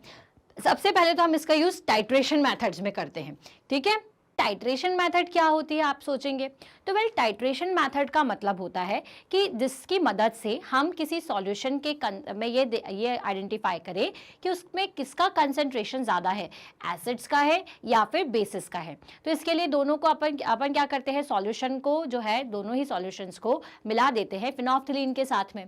अगर पिंक कलर आपका आ रहा है इसका मतलब उसमें बेस है, और अगर इसमें थोड़ा लाइट कलर होता जा रहा है तो दैट मीन्स कि उसमें क्या बचा है, एसिड कंटेंट है, ठीक है। तो वेल इसके लिए अपन एक पीएच मीटर को भी रखते हैं जो कि आपके जो भी न्यूट्रलाइज्ड आपको सॉल्यूशन मिलता है उसको चेक करता है, ठीक है। अब मान लीजिए कि कभी आपको कलर इतना समझ में ना आए तो हम क्या करेंगे, फिर न्यूट्रलाइज्ड एक इंडिकेटर होता है, पीएच इंडिकेटर हम इसे कहते हैं, उसकी मदद से हम सॉल्यूशन को में इस तरह से इसको डिप करते हैं और यहाँ से हम देख लेते हैं कि इसकी पीएच वैल्यू क्या है। अगर 7 से ज़्यादा है तो ये जो सॉल्यूशन है वो कैसा होगा, बेस, और अगर ये कम है तो वो कैसा होगा, एसिडिक होगा, ठीक है। तो न्यूट्रलाइजेशन की जो प्रोसेस है जिसमें आप एसिड और बेस को मिला देते हो किसी और इंडिकेटर के साथ में, ठीक है, उसे हम न्यूट्रलाइजेशन की प्रोसेस कहते हैं, जिससे आपको ये क्लियर होता है कि किसी भी चीज़ का, किसी भी सॉल्यूशन का पीएच क्या है। वेल पीएच को मेंटेन करना ना बहुत ज़रूरी होता है, ठीक है, सॉइल के लिए हो या किसी भी चीज़ को, जहाँ पर आपको जैसे पौधा लगाना है, कभी कभी पौधे जल जाते हैं क्योंकि वहाँ पर जो पीएच लेवल होता है सॉइल का वो ज़्यादा हो जाता है, ठीक है, या कम हो जाता है। पीएच मतलब आपको यह कि वो 7 से कम आने लग जाता है, एसिडिक हो जाता है, तो उसके लिए फिर हमें कई चीज़ें उसमें मिक्स करनी पड़ती है, तो इसलिए ज़रूरी है कि हम न्यूट्रलाइजेशन की मेथड करें। तो पहला तो होता है टाइट्रेशन मेथड, जिसकी मदद से आपको क्या समझ में आता है कि किसी सॉल्यूशन में कितना एसिडिक और कितना बेसिस मटेरियल मिला हुआ या बेसिस सॉल्यूशन है, ठीक है, जो कि हम किसकी हेल्प से कर सकते हैं, जो कि हम कर सकते हैं किसी पीएच इंडिकेटर की मदद से। और जो न्यूट्रलाइजेशन की जो रिएक्शंस हैं या न्यूट्रलाइजेशन की जो प्रोसेस है वो कहाँ की जाती है, वो की जाती है वेस्ट वाटर ट्रीटमेंट में। वेल वेस्ट वाटर जो है उसमें बहुत सारे तरीके की गंदगी मिली होती है जो कि इंडस्ट्रीज से आती है, इंडस्ट्री में बहुत सारे केमिकल्स पर काम होता है, तो जो वेस्ट वाटर आता है ना, पहले तो उसकी पीएच वैल्यू चेक की जाती है, ठीक है। हम क्या करते हैं, उसको न्यूट्रलाइजेशन करने के साथ उसकी पीएच वैल्यू को चेक करते हैं। अगर पीएच वैल्यू थोड़ी हार्मफुल रेंज में है तो फिर हम उसमें किसी तरीके का क्या करेंगे, उसको फिर न्यूट्रलाइज करने की कोशिश करेंगे। न्यूट्रलाइज कब किया जाता है, पहले पीएच चेक किया जाता है, फिर हम न्यूट्रलाइज करते हैं। तो न्यूट्रलाइज करने के लिए हम जैसे कुछ चीज़ें डालते हैं, जैसे sodium bicarbonate, magnesium hydroxide, calcium oxide और कैल्शियम कार्बोनेट, ठीक है, ताकि ये जो वेस्ट वाटर्स है या जो पानी आपकी इंडस्ट्री से आया हुआ है उसका पीएच लेवल जो है वो मेंटेन हो सके, ठीक है। तो न्यूट्रलाइजेशन समझ में आ रहा है, न्यूट्रलाइज करना मतलब किसी चीज़ को की पावर को थोड़ा सा कम कर देना, कि वो बहुत ज़्यादा या तो एसिडिक रहे ना ही वो बेस रहे, ठीक है, उसकी पीएच वैल्यू जो है वो 7 के आसपास रहे। तो भाई हमने सबसे पहले तो सॉल्यूशन का न्यूट्रलाइजेशन आपको बताया कि किस तरह से हम ये जो सॉल्यूशंस हैं इनका न्यूट्रलाइजेशन करते हैं टाइट्रेशन मेथड में। टाइट्रेशन मेथड में फिनोल्फथलीन का हम यूज़ करते हैं ताकि हम एसिड और बेस को जान सकें, फिर पीएच इंडिकेटर का यूज़ करते हैं ताकि हम पीएच वैल्यू को जान सकें। वेस्ट वाटर में भी कई तरीके का केमिकल होता है, इसका पीएच वैल्यू हो सकता है तब ज़्यादा हो, टॉक्सिटी इसकी बहुत ज़्यादा हो, तो पीएच इंडिकेटर की हेल्प से जब आप इसको चेक करते हैं तो फिर उसको न्यूट्रलाइज किया जाता है। न्यूट्रलाइज करने के लिए हम ये सारी चीज़ें डालते हैं और फिर से उसका पीएच वैल्यू चेक करते हैं, ठीक है। अब इसके अलावा न्यूट्रलाइजेशन रिएक्शन कहाँ यूज होती है? नैनो मटेरियल सिंथेसिस में। भाई जो आपके मेटल्स होते हैं वो भी कई तरीके के रिएक्शन या केमिकल रिएक्शन से बने होते हैं, तो उनको भी न्यूट्रलाइज करने में, उनको सिंथेसाइज करने में, ठीक है, हम किसका यूज करते हैं? न्यूट्रलाइजेशन मेथड का यूज करते हैं। ठीक है। फिर हम डाइजेस्टिव सिस्टम जो है हमारा, वो एक अपना नेचुरल न्यूट्रलाइजेशन प्रोसेस करने वाला सिस्टम है। ठीक है। तो जो भी हमारा फूड है वो हमारे स्टमक में जाता है और इंटेस्टाइन में जाता है, जहां पर वो नेचुरली क्या हो जाता है? न्यूट्रलाइज। अब आपको तो पता है कि हमारे बॉडी में भी कई तरीके के जूसेस सीक्रेट्स होते हैं जो कि एसिड्स बनाते हैं, जो कि हमारे फूड को डाइजेस्ट करने के लिए बहुत काम में आते हैं। भाई कभी कभी क्या होता है कि हमारी एसिडिटी बढ़ जाती है, क्योंकि हम क्या हमारा जो पीएच लेवल है वो क्या हो जाएगा? कम हो जाता है। ठीक है। कभी कभी ठीक रहता है। तो भाई हमारी जो अंदर बॉडी है ना, उसके अंदर भी क्या है? एक न्यूट्रलाइजेशन रिएक्शन है, जो कि हमारी बॉडी के पीएच लेवल को या हमारी बॉडी के एसिड और बेस कंसंट्रेशन को क्या करती है? एसिड कंटेंट को क्या करती है? मेंटेन करके रखती है। ठीक है। तो भाई आपको समझ में आई कि न्यूट्रलाइजेशन क्या होता है? न्यूट्रलाइजेशन मतलब जब एसिड बेस मिलकर के न्यूट्रलाइज हो जाए, ठीक है, और सॉल्ट या पानी में कन्वर्ट हो जाए, जिसको हम कैसे चेक करेंगे कि वो सॉल्ट और पानी में कन्वर्ट हुआ है या नहीं? पीएच वैल्यू को चेक करके। पीएच वैल्यू क्या होती है? पावर ऑफ हाइड्रोजन होता है। पीएच वैल्यू पानी की 7 होती है, उसी को बेस मान करके अगर 7 से कम पीएच वैल्यू आ रही है तो वो एसिडिक मटेरियल है, और अगर 7 से ज्यादा आ रही है तो कैसा है? वो बेस मटेरियल है। ठीक है। न्यूट्रलाइजेशन रिएक्शन जो है वो कई जगह पर होती है। आपके केमिकल रिएक्शंस में हम न्यूट्रलाइजेशन तो करते ही करते हैं, साथ में इसके यूज कहाँ कहाँ है? वेस्ट वाटर ट्रीटमेंट में है, आपका जो नॉन नैनो मटेरियल के सिंथेसिस में हम इसका यूज करते हैं, हमारी जो डाइजेस्टिव सिस्टम है इसमें भी हम इसका यूज करते हैं। ठीक है। अब इसके बाद सॉइल के पीएच को भी कंट्रोल करते हैं। न्यूट्रलाइजेशन का एप्लीकेशन कहाँ है? सॉइल के पीएच को मेंटेन करने के लिए भी। सबसे पहले क्या करते हैं कि अपना प्लांट जो है वो प्रॉपर तरीके से ग्रो करे, तो इसके लिए क्या जरूरी है कि उसका जो पीएच लेवल है ना वो एक मेंटेन रहे।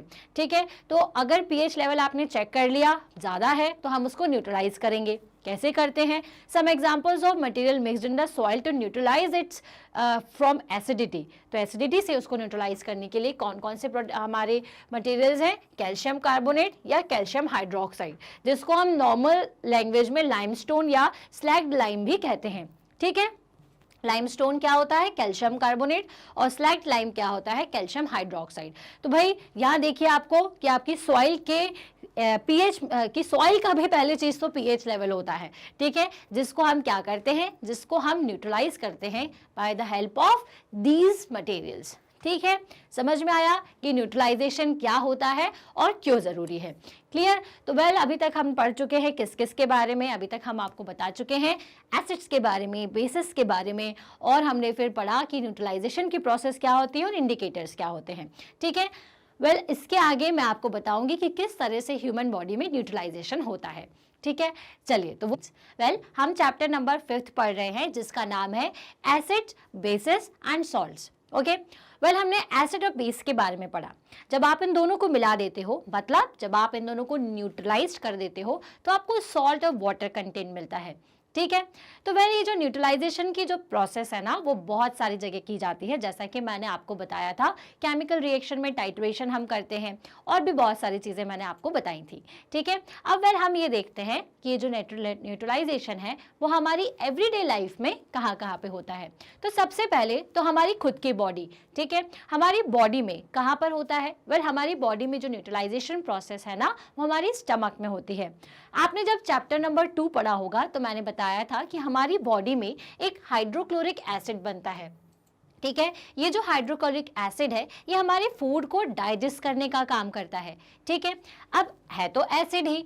अब कभी कभी आपने देखा होगा कि किसी को एसिडिटी हो गई, उसे कुछ जलन सी महसूस होती है उसके इजेशन में, या फिर उसकी जो फूड पाइप है वहाँ पर, या थोड़ा सा आप अपने हार्ट के पास उसको ऐसा लगता है कि कुछ अजीब सा हमारा दर्द हो रहा है, या हमारे स्टमक में पेन हो रहा है। तो ये सब किस लिए होता है? क्योंकि जो हाइड्रोक्लोरिक एसिड कंटेंट है वो बढ़ जाता है।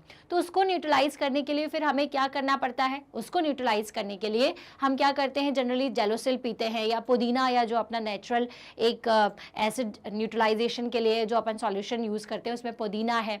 ठीक है, या जेलुसिल्स है, या ऐसी चीज़ें हम यूज़ करते हैं जिसमें मिल्क मैग्नीशिया हो, ठीक है, क्या हो, जिसमें मैग्नीशियम हाइड्रोक्साइड्स हो। लाइक कई बार कहा जाता है कि आप एंटी एसिड जो एंट एसिड होता है जैसे कि मिल्क ऑफ मैग्नीशिया, इसको पिएं, ताकि क्या होगा कि ये जो हाइड्रोक्लोरिक एसिड है जो कि बहुत ज़्यादा फॉर्म हो चुका है वो थोड़ा सा कम हो जाए, ठीक है। तो यही जो प्रोसेस है ये क्या कहलाती है, न्यूट्रलाइजेशन की, कि एसिड कंटेंट ज़्यादा हो गया तो हम फिर उसमें क्या करते हैं, फिर बेस डालते हैं, बेस जो कि हम पी सकें, ठीक है। तो वो बेस से मिल करके क्या हो जाएगा, वो न्यूट्रलाइज हो जाएगा, और जो भी प्रॉब्लम हमारी बॉडी को होती है एसिड के बढ़ने की वजह से, जैसे कि जलन होना या पेट में दर्द होना, ये सब कम हो जाता है। तो पहला एग्जांपल तो हमने देख लिया हमारे एवरीडे लाइफ में, इंडाइजेशन, ठीक है, जो कि कहाँ होता है, हमारे स्टमक में होता है। क्लियर। चलिए आगे देखते हैं दूसरा, फिर होता है एंट बाइट। वेल आपने कभी देखा होगा कि एंट अगर अपने को कट करके या काट के चली जाती है, बाइट करके चली जाती है, तो वहाँ पे हमें बहुत इचिंग होती है, बहुत तेज तेज जलन होने लग जाती है। ऐसा क्यों? क्योंकि उनके अंदर एक तरीके का एसिड होता है जो कि होता है फॉर्मिक एसिड, ठीक है। ये फॉर्मिक एसिड जब हमारी स्किन के अंदर जाता है तो हमें जलन सी महसूस होती है। तो उस जलन को न्यूट्रलाइज करने के लिए या फिर उस इफेक्ट को न्यूट्रलाइज करने के लिए हम क्या करते हैं, हम बेकिंग सोडा को रब करते हैं। आपको कहा जाता है कि अरे चींटी ने काट लिया है, जल्दी से बेकिंग सोडा लगाओ। तो बेकिंग सोडा में एक्चुअल में क्या होता है, सोडियम हाइड्रोजन कार्बोनेट होते हैं, जो कि क्या करता है, जो कि इस एसिडिक कंटेंट के साथ मिल करके न्यूट्रलाइज कर देता है उसे, ठीक है।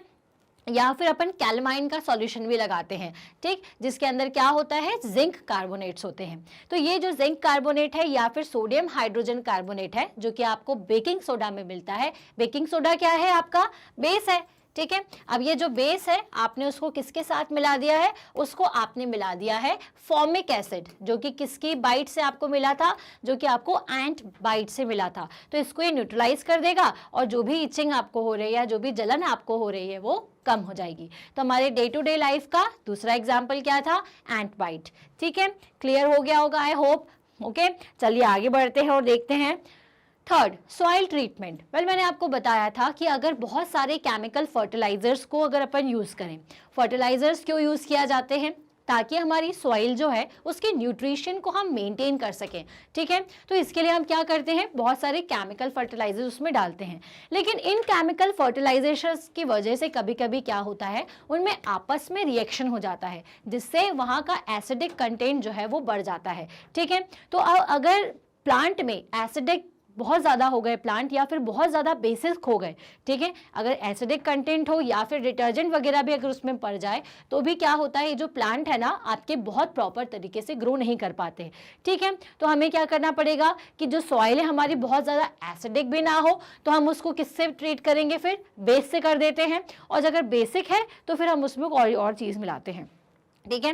तो जब आपकी सॉइल जो है वो बहुत ज़्यादा एसिडिक हो जाए तो उस केस में हम क्या करते हैं, उसे हम ट्रीट करते हैं बेसिस, जैसे कि कैल्शियम ऑक्साइड या फिर कैल्शियम हाइड्रोक्साइड। क्या डालते हैं हम, ऑक्साइड मटेरियल डाला जाता है जनरली एसिडिक कंटेंट को मिनिमाइज या न्यूट्रलाइज करने के लिए, ठीक है। तो हम कैल्शियम ऑक्साइड डालेंगे या फिर कैल्शियम हाइड्रोक्साइड डालेंगे, ठीक है। अगर बहुत ज़्यादा सॉइल जो है वो बेसिक हो चुकी है तो हम ऑर्गेनिक मैटर को उसमें डाल देते हैं, जैसे जो कॉम्पोसाइड्स होते हैं, जो खाद वगैरह होती है वो हम इसमें ज़्यादा मिला देते हैं, ताकि जो उसमें जो उसकी जो केमिकल प्रॉपर्टी जो कि बेसिस हो चुकी है वो थोड़ी कम हो जाए, न्यूट्रलाइज हो जाए, ठीक है। क्योंकि ऑर्गेनिक मैटर्स क्या करते हैं, ऑर्गेनिक मैटर्स जितने भी होते हैं उनके अंदर एक नेचुरल एसिड होता है, तो ये रिलीज करते हैं जो कि इस बेसिक के साथ मिलकर के सॉइल के नेचर को क्या कर देंगे, नॉर्मल कर देंगे और उसे न्यूट्रलाइज कर देंगे। क्लियर हुआ। तो भाई सॉइल ट्रीटमेंट क्यों किया जाता है, सॉइल ट्रीटमेंट में भी न्यूट्रलाइजेशन की प्रोसेस होती है। कैसे होती है ये न्यूट्रलाइजेशन की प्रोसेस और क्यों हमें ज़रूरत पड़ती है, और ये कैसे इनका एसिडिक कंटेंट या बेस कंटेंट बढ़ जाता है, आपको समझ में आ गया होगा कि क्योंकि हम इसमें कई तरीके के फर्टिलाइजर्स को डालते हैं ताकि ये इसका अच्छे तरीके से ग्रो हो, इसको सारे न्यूट्रिशन मिले।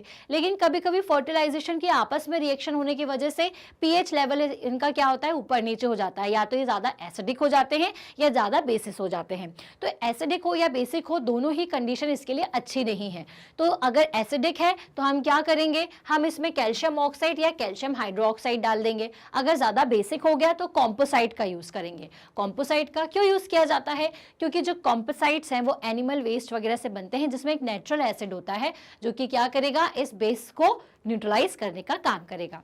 ठीक है, इसके अलावा जो न्यूट्रलाइजेशन है वो कहाँ होता है?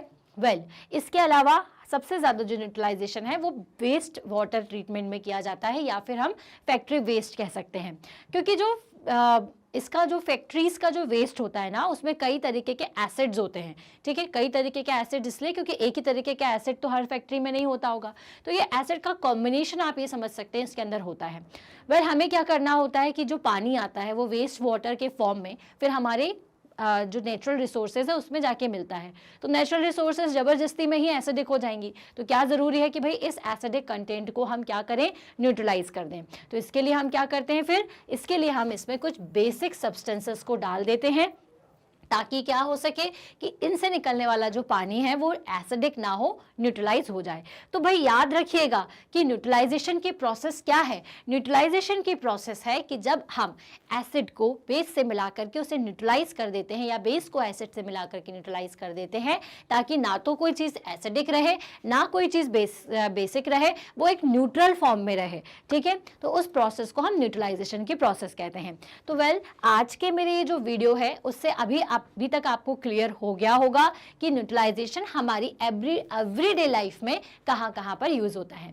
ठीक है, तो ये तो अपने सारे इंपॉर्टेंट टॉपिक अभी अपन ने कवर किए हैं। तो मैं आपको बता देती हूँ, एक रिकैप ले लेते हैं कि अभी तक मैंने क्या क्या आपको बता दिया है। ठीक है, सो एसिड्स के बारे में हमने सबसे पहले पढ़ा था। ठीक है, सबसे पहले किसके बारे में पढ़ा, आपको मैंने बताया था एसिड के बारे में। तो एसिड क्या होता है, जो कि सॉर होता है टेस्ट में। बेसिस क्या होते हैं, बिटर होते हैं टेस्ट में। ठीक है, और छूने में सोपी होते हैं, याद रखिएगा। ठीक है, एसिड्स को एक्सप्लेन कैसे करेंगे, which are sour in taste और changes colour when mix to the indicator, और या फिर अगर बेस के साथ में मिलाते हैं तो। ठीक है, बेस के साथ में मिलाएंगे तो न्यूट्रलाइज हो जाता है। बेस जो होते हैं वो बिटर होते हैं और सोपी होते हैं, इसको अगर आप एसिड के साथ में मिलाओगे तो ये भी न्यूट्रलाइज हो जाएगा। Asset turns blue litmus red, base turned red litmus blue. Substance which are neither acidic or nor basic are called the neutral. ठीक है, एसिड जो है वो ब्लू लिटमस, अगर टर्न ब्लू लिटमस रेड, ठीक है, ब्लू लिटमस को red में कन्वर्ट कर देता है, और जो बेस है वो क्या करता है, रेड लिटमस को ब्लू में कन्वर्ट कर देता है। ये याद रखिएगा। लिटमस क्या है, अपना इंडिकेटर है। तो अपन ने जब इसमें इंडिकेटर मिलाया तो ये रेड कलर देता है, ब्लू को रेड में कन्वर्ट कर देता है, और ये रेड को ब्लू में कन्वर्ट कर देता है। इसका मतलब कि अगर दोनों को मिला देंगे तो ये न्यूट्रलाइज हो जाएगा, और इस प्रोसेस को हम न्यूट्रलाइजेशन कहते हैं, और जो सॉल्यूशन मिलता है वो न्यूट्रल सॉल्यूशन मिलता है। ठीक है, नेक्स्ट अपन ने क्या पढ़ा कि solution of substances that show different colour in acidic, basic and neutral solution are called the indicator.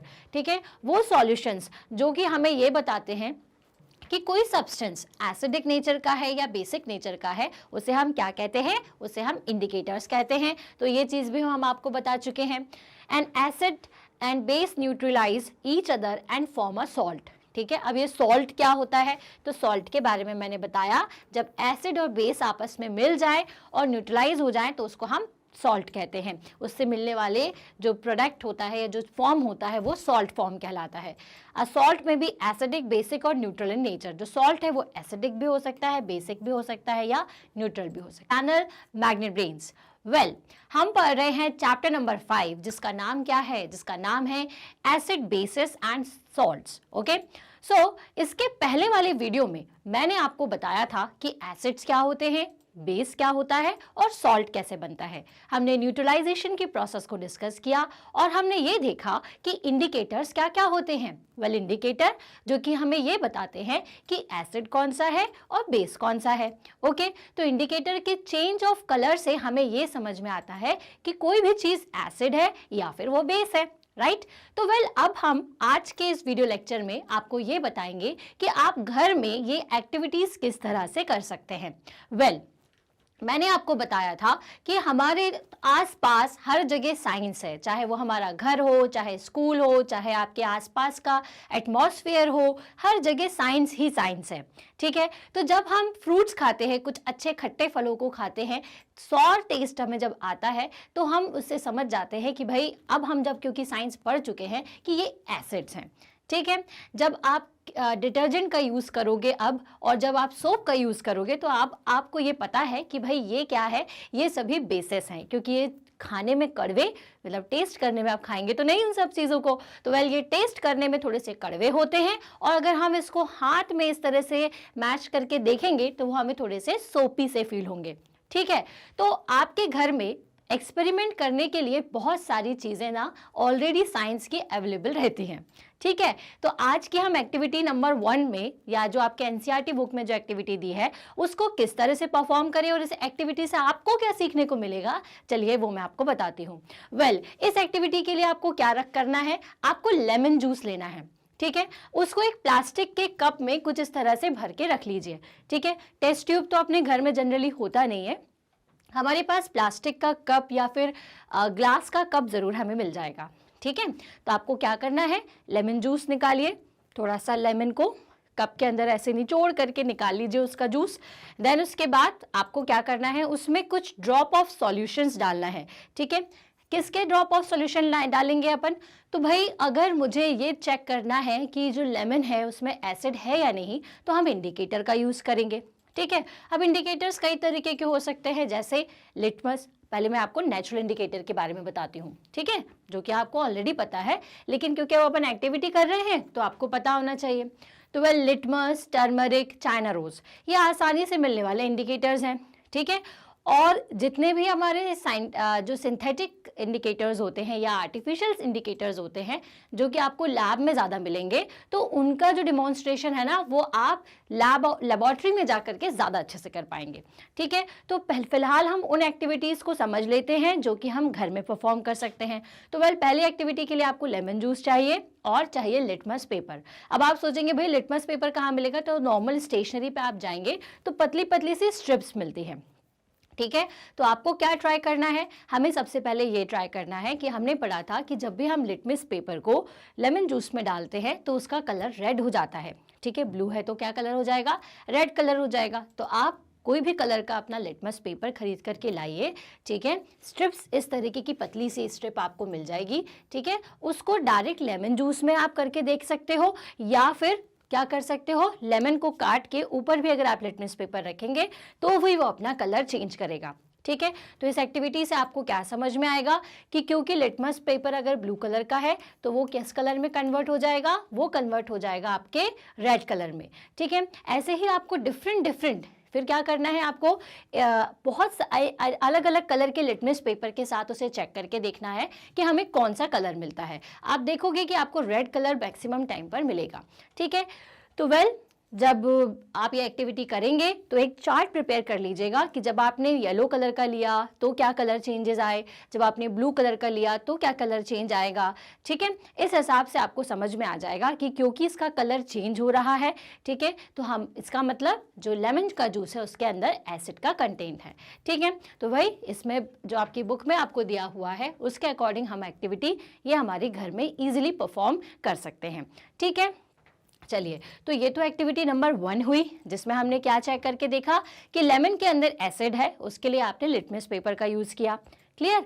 अब उसके बाद सेकंड क्या कर सकते हैं, सेकंड एक्टिविटी में आपको क्या करना है, डिटर्जेंट पाउडर लेना है। ठीक है, डिटर्जेंट पाउडर ले लीजिए, सोप ले लीजिए, डिस्टिल पाउडर ले लीजिए, और sugar solution, vinegar, baking soda, milk of magnesia, washing soda और लाइम वाटर। ठीक है, सब ये सारी चीज़ें आप कलेक्ट कर लीजिए, मतलब जो भी चीज़ें आपको मिलती है ना वो। अब ऐसा नहीं है कि अगर कोई चीज़ नहीं मिल रही है तो आप उसको लेने के लिए जाए, बहुत सारी चीज़ें हैं यहाँ पर जो आपके घर में ऑलरेडी आपको मिल जाएगी। ठीक है, अब आपको क्या करना है, सेम एक्टिविटी जो है, ठीक है, वो किसके साथ में करके देखनी है, इन सारी चीज़ों के साथ। सबका थोड़ा थोड़ा सा सॉल्यूशन बनाइए, स्पून में भी आप सॉल्यूशन बना करके लिटमस पेपर को जस्ट आपको ऐसे टच करके देखना है और वो कलर चेंज हो जाएगा। ठीक है, अगर ये बेस है, मतलब जो आपका सोडा है, शैम्पू है, डिटर्जेंट है, तो उसका कलर कैसा हो जाएगा, उसका कलर आपको ब्लू मिलेगा। ठीक है, अगर एसिड है तो क्या कलर मिलेगा आपको, रेड कलर मिलेगा। ठीक है, और आप करके देखेंगे तो आपको समझ में सारी चीज़ों में डिफरेंस आ जाएगा कि कौन से बेस हैं और कौन से आपके एसिड्स हैं। क्लियर। तो ये हमने एक्टिविटी किसके साथ रिपीट किया, एक्टिविटी नंबर 5.2 में एक्टिविटी हमने रिपीट की बेकिंग सोडा और दूसरे सॉल्यूशंस के साथ में। क्लियर। चलिए, अब इसके बाद क्या करना है, अब यहाँ पे तो हमने लिटमस पेपर लिया था इंडिकेटर की तरह। अब हमें क्या करना है, अब हमें इसी एक्टिविटी में टर्मरिक पाउडर को लेना है। ठीक है, अब आप क्या कर सकते हैं, टर्मरिक पाउडर को दो फॉर्म में ले सकते हो। एक तो टर्मरिक पाउडर का सॉल्यूशन बना लीजिए, पानी लीजिए, उसमें टर्मरिक पाउडर को घोल लीजिए और एक सॉल्यूशन वो बन गया। दूसरा चीज, आप टर्मरिक पेपर बना सकते हो। तो टर्मरिक पेपर कैसे बनाएंगे, तो टर्मरिक पेपर बनाने के लिए आपको क्या करना पड़ेगा, depositing turmeric paste on blotting paper, filter paper और ड्राइंग इट।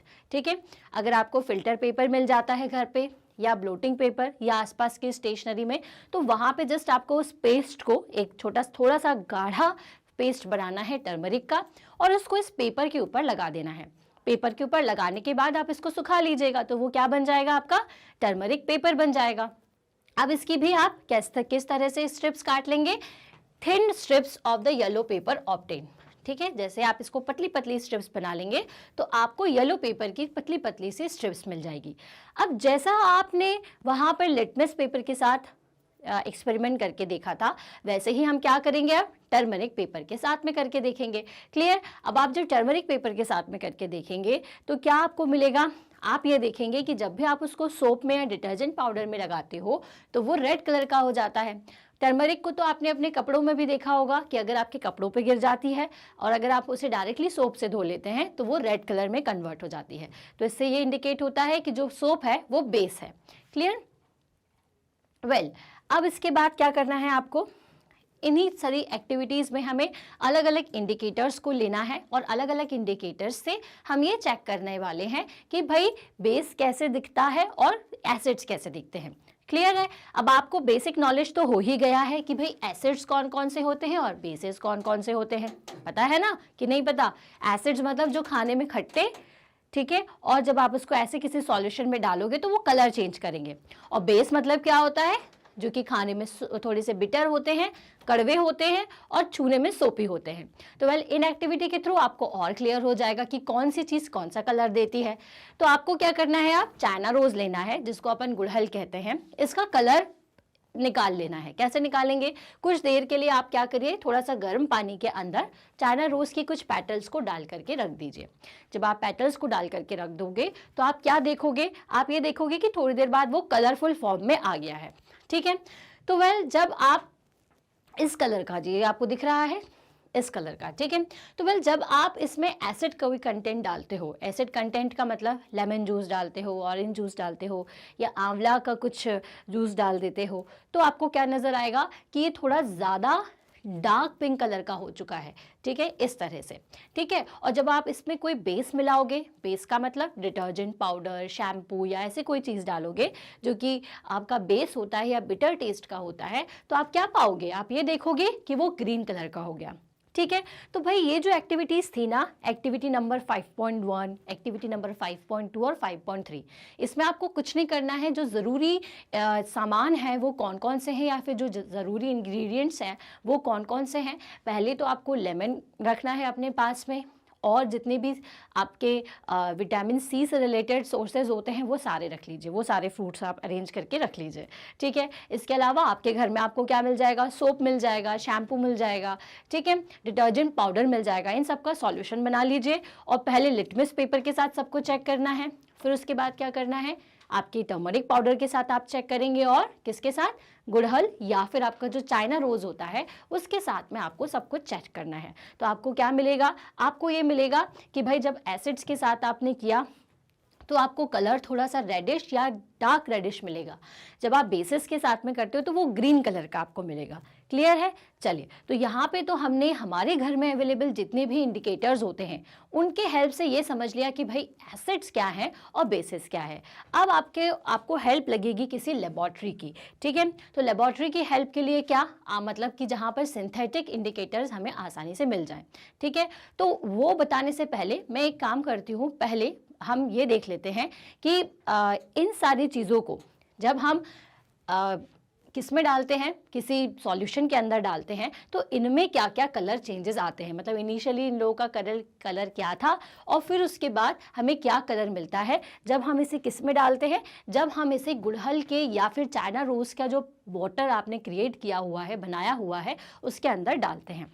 ठीक है, तो चलिए स्टार्ट करते हैं। तो इसे स्टार्ट करने से पहले एक चीज़ याद रखिए कि जब भी आप ये जो आपका चाइना रोज वाटर है उसे आप एसिडिक कंटेंट में मिलाते हैं, ठीक है, तो वो लगभग आपको ग्रीन कलर देगा, पिंक कलर देगा, ओके। और जब आप उसको बेस सॉल्यूशन में मिलाते हैं तो वो आपको ग्रीन कलर देता है, ठीक है। और जब हम उसे किसी न्यूट्रल बॉडी पे डालते हैं या फिर न्यूट्रल सॉल्यूशन में डालते हैं तो हमें कोई भी कलर चेंज नहीं मिलता है, ठीक है, नो कलर चेंज, सॉरी।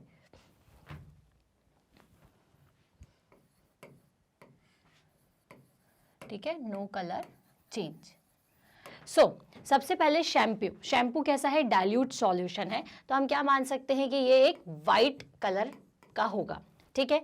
अब अगर शैम्पू की बात करें तो शैम्पू कैसा होगा, एक बेस सॉल्यूशन, तो इसीलिए जब आप इसमें चाइना रोज वाटर को डालोगे तो ये क्या कलर देगा, आपको ग्रीन कलर देगा, राइट।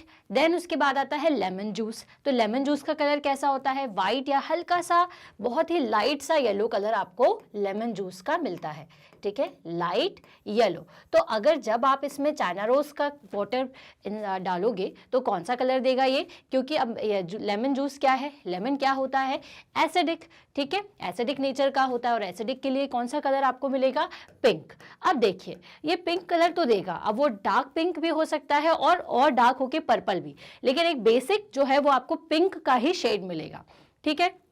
देन देखते हैं सोडा वाटर, ठीक है, सोडा वाटर जो है वो भी आप ट्रांसपेरेंट लिख सकते हो, कोई वाइट कलर नहीं, लेकिन अपन उसको लिख सकते हैं ट्रांसपेरेंट वाइट, ठीक है, ट्रांसपेरेंट वाइट, ठीक है। अब ये जो ट्रांसपेरेंट वाइट है इससे आपको क्या मिलेगा, अब सोडा वाटर है, आप सोडा को जब पीते हो तो एक तरीके का आपको जब आप पीते हो तो आप जनरली लोग कब पीते हैं, जब उन्हें एसिडिटी फील होती है, ठीक है, लेकिन इसके अंदर एसिडिक कंटेंट भी होते हैं, इसलिए इसका जो कलर है ना वो क्या होगा, इसका जो कलर है वो पिंक कलर होगा, ठीक है, कैसा कलर होगा, पिंक।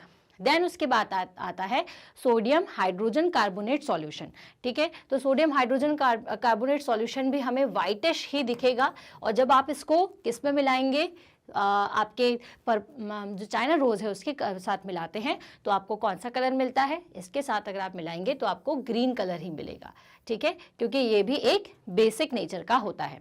विनेगर अगेन कैसा होगा, वाइट या बिल्कुल ट्रांसपेरेंट कलर का होता है, इसको भी जब आप इसके साथ मिलाते हैं तो ये क्योंकि एसिडिक नेचर का है इसलिए कौन सा कलर देगा, पिंक कलर देगा, ठीक है।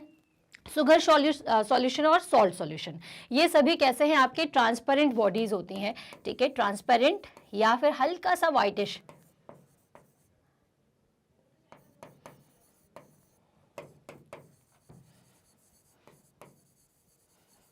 ठीक है। अब अगर आप इसमें आप चाइना रोज सॉल्यूशन डालेंगे तो आपको कोई भी कलर चेंज नहीं मिलेगा, no colour change, no change लिख देते हैं हम क्योंकि कलर की तो बात ही नहीं है, सिंपल नो चेंज, ठीक है।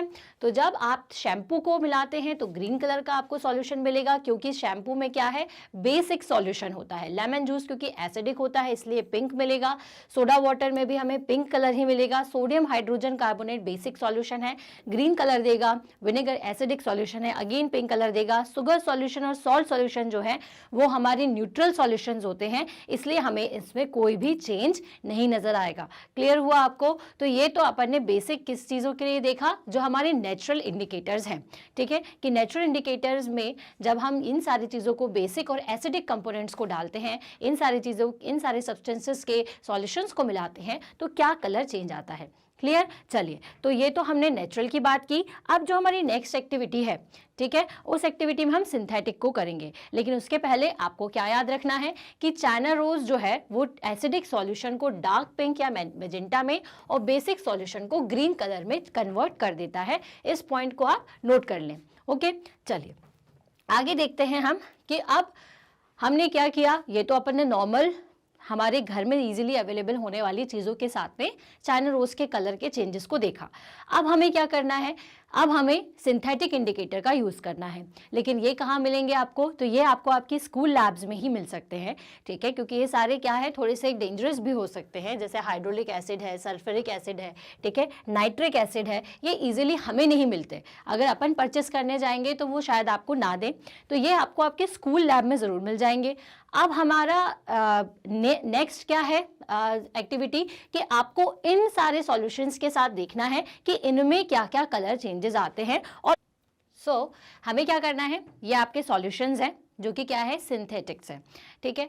अब हमें मतलब हमें क्या करना है, ये सभी जितने भी आपको सॉल्यूशन दिए हुए हैं वो सभी एसिडिक या बेसिक नेचर के हैं, है ना। हमें 3 इंडिकेटर्स लेने हैं, लाइक अपन को लेना है लिटमस पेपर, टर्मरिक पेपर और रोज सॉल्यूशन, ठीक। और इन सबको चेक करना है कि ये इनके साथ में क्या इफेक्ट देते हैं, ओके। तो मैंने आपको क्या बताया था कि जो चाइना रोज है वो तो पिंक कलर देता है जब भी आप उसको किसी एसिडिक कंटेंट के साथ में मिला देते हो।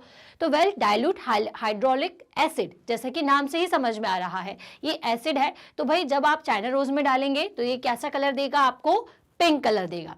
इफेक्ट ऑन टर्मरिक, ठीक है, क्योंकि टर्मरिक में भी एक एसिडिक कंटेंट होता है, इसीलिए जब एसिड को आप एसिड से मिलाओगे तो हमें कोई चेंज नहीं नजर आएगा। अब आपने अगर उसे लिटमस पेपर में डाला, वो भी कैसे, ब्लू, ठीक है। वेल जब भी अपन एसिड को चेक करते हैं तो हम जनरली ब्लू कलर का लेते हैं लिटमस पेपर। तो अगर आपने ब्लू कलर लिया हुआ है तो आपको क्या कलर मिलेगा, आपको मिलेगा वहां पर रेड कलर, ठीक है। सल्फ्यूरिक एसिड में भी अगेन आपको क्या कलर मिलेगा, सल्फ्यूरिक एसिड में भी हमें रेड कलर ही मिलेगा, ठीक है, रेड कलर यहाँ पे। देन उसके बाद जब आप इसे टर्मरिक पेपर पर डालते हैं या टर्मरिक सॉल्यूशन में डालते हैं तो अगेन कोई भी चेंज आपको नहीं नजर आने वाला है, ठीक है, क्योंकि ये भी क्या है, ये भी एसिड है। देन उसके बाद हम इसे जब चाइना रोज सॉल्यूशन में डालेंगे तो अगेन हमें पिंक कलर मिलेगा, ओके। और उसके बाद जब नाइट्रिक एसिड में डालेंगे तो क्योंकि ये एसिड है, ब्लू कलर के लिटमस पेपर पे डलेगा तो रेड कलर देगा। टर्मरिक पेपर की बात करें तो ये नो चेंज देगा क्योंकि ये भी एसिड कंटेंट है, ओके। देन इसके बाद रोज सॉल्यूशन जो है वो हमें पिंक कलर प्रोड्यूस करके देगा। एसिटिक एसिड की बात करें तो इसमें भी हमें रेड कलर, और अगर जब टर्मरिक पेपर पर दोगे तो ये नो चेंज दिखाएगा, और जब हम इसे रोज सॉल्यूशन में मिला देंगे तो हमें पिंक कलर दिखता है, ठीक है। अब यहाँ से जो स्टार्ट होने वाले हैं सोडियम हाइड्रोक्साइड, अमोनियम हाइड्रोक्साइड और कैल्शियम हाइड्रोक्साइड, ये सभी क्या हैं, दे आर केमिकली, इनका जो नेचर है वो सभी कैसा होता है, बेसिक नेचर के होते हैं, तो they are basic in nature, ठीक है। सो बेसिक अगर है तो उसके लिए हम अब यहाँ पर रेड ना लेकर, ब्लू ना लेकर के रेड लिटमस पेपर लेंगे, ठीक है। यहाँ पे हमें क्या करना है, यहाँ पे मैं लिख देती हूँ रेड कलर, जो कि आपको कब से कब तक के लिए लेना है, ये आपको कलर लेना है कहाँ से कहाँ तक के लिए, 5 से लेकर के 7 तक के लिए, ओके। सो सोडियम हाइड्रोक्साइड के लिए जब आपने रेड लिटमस पेपर लिया हुआ है तो ये आपको कौन सा कलर देगा, तो ये आपको कलर देगा ब्लू, ओके, क्योंकि ये एक बेसिक सॉल्यूशन है। सो उसके बाद हमने क्योंकि रेड लिया है इसलिए ब्लू कलर मिलेगा। देन उसके बाद जब आप इसे टर्मरिक में डालेंगे जो कि एक एसिडिक कंटेंट रखता है अपने अंदर, थोड़ा बहुत एसिडिक नेचर का होता है, तो वेल जब आप उसमें सोडियम हाइड्रोक्साइड को डाल देंगे तो वो आपको रेड कलर देगा, ठीक है। और बात आती है रोज सॉल्यूशन की, आपका चाइना रोज सॉल्यूशन की, तो भाई जब भी अपन इसमें बेस सॉल्यूशन मिलाते हैं तो आपको याद होगा, जस्ट अभी हमने आपको बताया था कि ये आपको ग्रीन कलर देगा, ठीक है। सिमिलरली जितने भी हाइड्रोक्साइड्स हैं ये सभी बेसिक नेचर के होते हैं, केमिकली नेचर बेसिक कहलाता है, इसीलिए जब हम इसमें क्या डालते हैं, जब हम इसे लिटमस पेपर पर डालते हैं वो भी रेड लिटमस पेपर पर, तो ये सभी ब्लू कलर देंगे, और जब भी आप इसे टर्मरिक पेपर पर डालेंगे तो आपको रेड कलर मिलेगा, क्योंकि ये बेस और एसिड जो है आपस में रिएक्ट करके क्या देते हैं, रेड कलर ही देते हैं ना। वेल और जब आप इसे रोज सॉल्यूशन में देंगे तो आपको कौन सा कलर मिलेगा, तो आपको मिलेगा ग्रीन सॉल्यूशन। क्लियर है। तो भाई ये जो आपका पूरा चार्ट है वो शायद ही आपको कहीं मिले, तो आप चाहे तो इसका स्क्रीनशॉट ले सकते हैं कि जब अपन डाइल्यूट हाइड्रोलिक एसिड्स को डालते हैं या जितने भी एसिड्स को हम किसके साथ में मिलाते हैं, ब्लू लिटमस पेपर के साथ में, तो हमें रेड कलर मिलता है। जब आप उसे टर्मरिक पेपर पे डालते हैं तो आप देखोगे कि कोई चेंज नहीं है कलर में। जब आप उसे चाइना रोज सॉल्यूशन में डालते हो तो ज़रूर आपको पिंक कलर दिखेगा, ठीक है। ये पिंक ऑलरेडी चाइना रोज का कलर होता है, लेकिन और ज़्यादा डार्क कलर आपको नजर आएगा। देन उसके बाद जब अपन इसे हाइड्रोलिक या सोडियम हाइड्रोक्साइड्स में डालते हैं, जितने भी हाइड्रोक्साइड्स में आप मिलाते हो, तो ये बेसिक नेचर की सारे सब्सटेंसेज हैं, तो इसलिए हमने यहाँ रेड कलर का लिटमस पेपर लिया, तो रेड आपको ब्लू कलर देगा, और जितने भी टर्मरिक पेपर में हम सॉल्यूशंस को मिलाएंगे वो सभी रेड हो जाएंगे, और चाइना रोज के साथ में ग्रीन कलर देंगे। क्लियर है? तो भाई इन एक्टिविटीज से आपको ये सारी चीजें तो समझ में आ गई होंगी कि इंडिकेटर्स जो है वो बेसिक और एसिडिक सॉल्यूशन को किस तरह से रिप्रेजेंट करके बताते हैं। क्लियर? तो वेल यहाँ पे हमारी एक्टिविटीज जो है वो खत्म होंगी 5.4 तक। देखते हैं आगे हमारी क्या है। ये जो एक्टिविटी है, ये एक्टिविटी आपको बताएगी न्यूट्रलाइजेशन की प्रोसेस। न्यूट्रलाइजेशन की प्रोसेस जिसका मतलब जिसमें हम एसिड और बेस को मिलाते हैं और क्या बनता है, सॉल्ट बनता है। वेल ये जो एक्टिविटी है वो आपको टीचर के हेल्प से ही करनी है, अकेले आप नहीं कर सकते, क्योंकि अगेन इसमें हाइड्रोक्लोरिक एसिड्स का हम यूज़ करेंगे, फिनोल्फ्थलीन का यूज़ करेंगे। ठीक है, तो इसका जो रिएक्शन है ना वो थोड़ा सा हीट को भी प्रोड्यूस करता है, इसलिए ज़रूरी है कि हम इसे लेबोरेटरी में ही टेस्ट करें। ठीक है, तो सबसे पहले आपको क्या करना है, सबसे पहले आपको हाइड्रोलिक एसिड को अरेंज करना है। हाइड्रोलिक एसिड के साथ साथ हमें फिनोल्फ्थलीन को अरेंज करना है। ठीक है, फिनोल्फ्थलीन सॉल्यूशन यहाँ पर आपका इंडिकेटर का काम करेगा। क्या काम करेगा फिनोल्फ्थलीन सॉल्यूशन? इंडिकेटर। ठीक है, और ये जो आपका हाइड्रोलिक एसिड है वो क्या है, आपका एसिडिक कंटेंट है। ठीक है, या फिर एसिडिक नेचर का सॉल्यूशन है।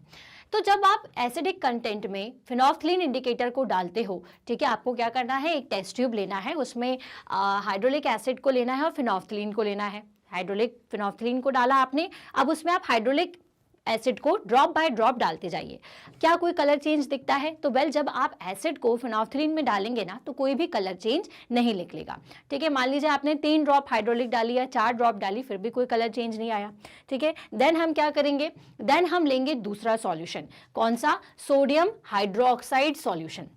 ठीक है, तो वेल जब आप सोडियम हाइड्रोक्साइड सॉल्यूशन की भी 4 बूंदे डालेंगे तो आपको कोई कलर चेंज नहीं लगेगा, लेकिन जब आपने 5-6 बूंदे और डाल दी, मतलब कि एसिड से आपने सोडियम हाइड्रोक्साइड सॉल्यूशन को ज़्यादा डाल दिया, तो हल्का हल्का सा पिंक कलर आपको दिखने लग जाएगा।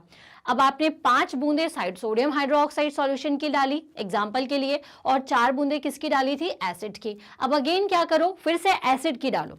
ठीक है, जब आपने सोडियम हाइड्रोक्साइड सॉल्यूशन को डाला था तो क्या मिल रहा था आपको? पिंक कलर दिख रहा था, लेकिन अब हमने फिर से उसमें एक और बूंद एसिड डाल दिया तो 4-4 बूंद दोनों की हो गई, तो अब क्या दिखेगा आपको? धीरे धीरे फिर से कलर जो है वो आपको गायब होता दिखेगा। अब अगेन क्या करना है, अगेन आपको क्या करना है, जब ये कलरलेस हो चुका है तो फिर से आप क्या करिए, जो सोडियम हाइड्रोक्साइड है ना उसका अमाउंट बढ़ा दीजिए। सोडियम हाइड्रोक्साइड का जैसे जैसे अमाउंट बढ़ता जाएगा तो कलर जो है ना वो डार्क होता जाएगा, डार्क पिंक आपको इस तरह से कलर दिखता जाएगा। ठीक है, अब क्या करिए, अब जितना आपने सोडियम हाइड्रोक्साइड डाला था उतना ही जब अपन क्या डालेंगे, एसिड कंटेंट डालेंगे, तो आप क्या देखेंगे कि जो आपका सॉल्यूशन है वो वापस से कैसा हो जाता है, वापस से कलरलेस हो जाता है। तो ऐसा क्यों? तो जब आप एसिडिक सॉल्यूशन को बेसिक सॉल्यूशन के साथ मिक्स करते हो, ठीक है, तो क्या होता है, इन दोनों का जो इफेक्ट है ना वो न्यूट्रलाइज हो जाता है। ठीक है, जब आप एसिड और बेस सॉल्यूशन को मिक्स करके एक सुटेबल अमाउंट में लाते हो तो दोनों ही के जो एसिडिक नेचर है और बेसिक नेचर है वो डिस्ट्रॉय हो जाते हैं और वो न्यूट्रलाइज होकर के हमें क्या दे देते हैं, सॉल्ट दे देते हैं। और जो आपको सॉल्यूशन मिलता है वो ना तो एसिडिक रहता है ना ही बेसिक रहता है। ठीक है, अब जब भी न्यूट्रलाइजेशन की प्रोसेस होती है, मतलब एसिड और बेस जब न्यूट्रलाइज होते हैं तो ये जो पूरी प्रोसेस अभी आपने की उसमें हीट प्रोड्यूस होती है। ठीक है, तो इसलिए जो इस दौरान जो मिक्सचर बनता है उसकी हीट जो है वो हमें थोड़ी ज़्यादा महसूस होगी, जैसे आप टेस्ट ट्यूब को पकड़ करके देखेंगे। ठीक है, तो well in neutralization reaction a new substance is formed which is known as salt। इस neutralization reaction में आपको एक नया substance मिलेगा जिसे हम salt कहते हैं। इसलिए neutralization की जो definition है वो क्या है, the reaction between acid and base is known as neutralization। salt and water are produced in this process with the evolution of heat। heat के निकलने के बाद हमें salt और water मिलता है। ठीक है, तो समझ आया कि इस एक्टिविटी में आपको क्या करना है। वेल इस एक्टिविटी में आपको सबसे पहले तो जो आपका फिनोल्फ्थलीन का सॉल्यूशन है उसमें क्या करना है, उस सॉल्यूशन में आपको हाइड्रोलिक एसिड डाल के देखना है। ठीक है, फिर उसके बाद आप क्या करेंगे, उसको कलर को चेंज होता हुआ देखेंगे तो आप क्या पाएंगे कि उसमें कोई भी कलर चेंज नहीं हुआ। अब आप वहीं पे क्या करिए, सोडियम हाइड्रोक्साइड को डाल करके देखिए, अलग से डाल के देखिए, तो आप क्या देखेंगे कि पिंक कलर नजर आ रहा है। लेकिन अब हमने क्या किया कि उसमें एसिड को डाल दिया, तो फिर वो कलर जो है वो गायब हो जाएगा। फिर जब मैंने हाइड्रोक्साइड डाला तो फिर कलर आ गया। तो इसका मतलब जो हाइड्रोक्साइड है ना, सोडियम हाइड्रोक्साइड, ये एक बेसिक सॉल्यूशन है, ठीक है। और जो आपका हाइड्रोलिक एसिड है, ठीक है, वो क्या है, एसिडिक नेचर का है। तो जब भी आप एसिड को फिनोल्फथालीन के साथ मिलाओगे तो कोई कलर नहीं दिखेगा, जब भी आप बेस को मिलाओगे तो आपको पिंक कलर दिखेगा।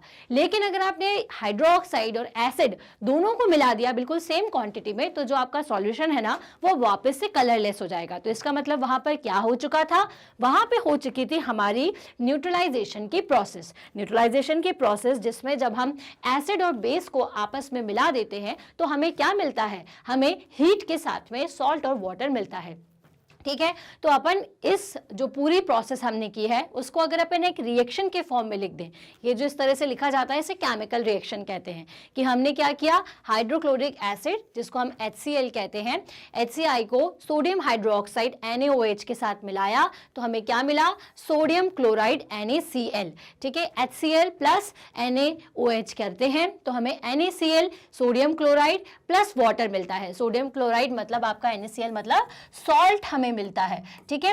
क्या मिलता है आपको, सॉल्ट, ठीक है। और क्या मिलता है, पानी। क्लियर हुआ, with the some amount of heat, कुछ हीट के अमाउंट के साथ में, ठीक है। Boojho added dilute sulphuric acid to lime water, will the reaction mixture become hot और कूल। वेल, अब इसने क्या किया, एसिड को लाइम वाटर के साथ में मिला दिया, तो इसमें जब तुरंत ही मिला देंगे तो भी हमें क्या होगा, हल्का सा वो जो सॉल्यूशन है वो गर्म ही महसूस होगा। Hello students, this is Surabhi Tiwari and you are watching Magnet Brains. Well, हम चैप्टर नंबर 5 पढ़ चुके हैं। हमने उसका थ्योरी पार्ट देखा। थ्योरी पार्ट मतलब उसके टॉपिक्स, सब टॉपिक्स के, एसिड्स क्या होते हैं, बेसिस क्या होते हैं और न्यूट्रलाइजेशन प्रोसेस क्या होती है, इंडिकेटर्स कौन कौन से होते हैं। उसके बाद हमने आपको कुछ एक्टिविटीज़ बताई जिनके थ्रू हमने बताया कि कौन सा जो सॉल्यूशन है वो एसिडिक होता है और कौन सा बेस होता है, और किसको जानने के लिए हम किस तरीके का लिटमस पेपर या चाइना रोज या फिर टर्मरिक सॉल्यूशन लेते हैं। क्लियर हुआ आपको? चलिए, अगर नहीं देखा है आपने पुराना वीडियो तो आपको क्या करना है, www.magnetbrains.com पर जाना है और ये सारे प्रीवियस वीडियोस जो है इन टॉपिक्स रिलेटेड वो आपको मिल जाएंगे। ठीक है, चलिए, तो अब बारी आती है आपके एनसीईआरटी सॉल्यूशन की। एनसीईआरटी सॉल्यूशन को करने के लिए क्या जरूरी है कि भाई आपको पूरा चैप्टर जो है ना वो अच्छे से समझ में आ गया हो, तभी आप ये जो सॉल्यूशन है वो इजीली कर पाएंगे। तो बाकी अगर नहीं भी समझ में आया है तो चलिए मैं आपको क्वेश्चन को दिखा करके आंसर को बेहतर तरीके से समझा देती हूँ। वेल, सबसे पहला क्वेश्चन जो है वो आपसे ये पूछा गया है कि what is the difference between acid and base. ठीक है, कि भाई जो एसिड होता है और जो बेस होता है उसमें बेसिक डिफरेंस क्या होता है। तो वेल, सभी स्टूडेंट्स को पता है एसिड्स जिसके एग्जाम्पल्स क्या क्या है, orange, lemon, amla, these are the some common examples of acids. Base के कॉमन एग्जाम्पल्स कौन कौन से होते हैं, soap, detergent, shampoo, they are the common example of base. तो अगर अपन इन सब चीज़ों को टेस्ट करके देखें तो टेस्ट करके क्या पता चलता है कि जितने भी एसिडिक कंटेंट वाले सब्सटेंसेस हैं वो सभी सॉर लगते हैं टेस्ट करने में। और जब अपन ये सारी चीज़ें जो कि बेसिक होती हैं नेचर में, जैसे कि सोप हो गया, डिटर्जेंट हो गया, इन सबको जब आप टेस्ट करते हो तो आपको कैसा टेस्ट आता है, बिटर टेस्ट आता है। तो पहला डिफरेंस तो यही हो गया कि ये टेस्ट में सॉर होते हैं और ये टेस्ट में कैसे होते हैं, बिटर होते हैं। ठीक है, आप कलर चेंज देख लेते हैं।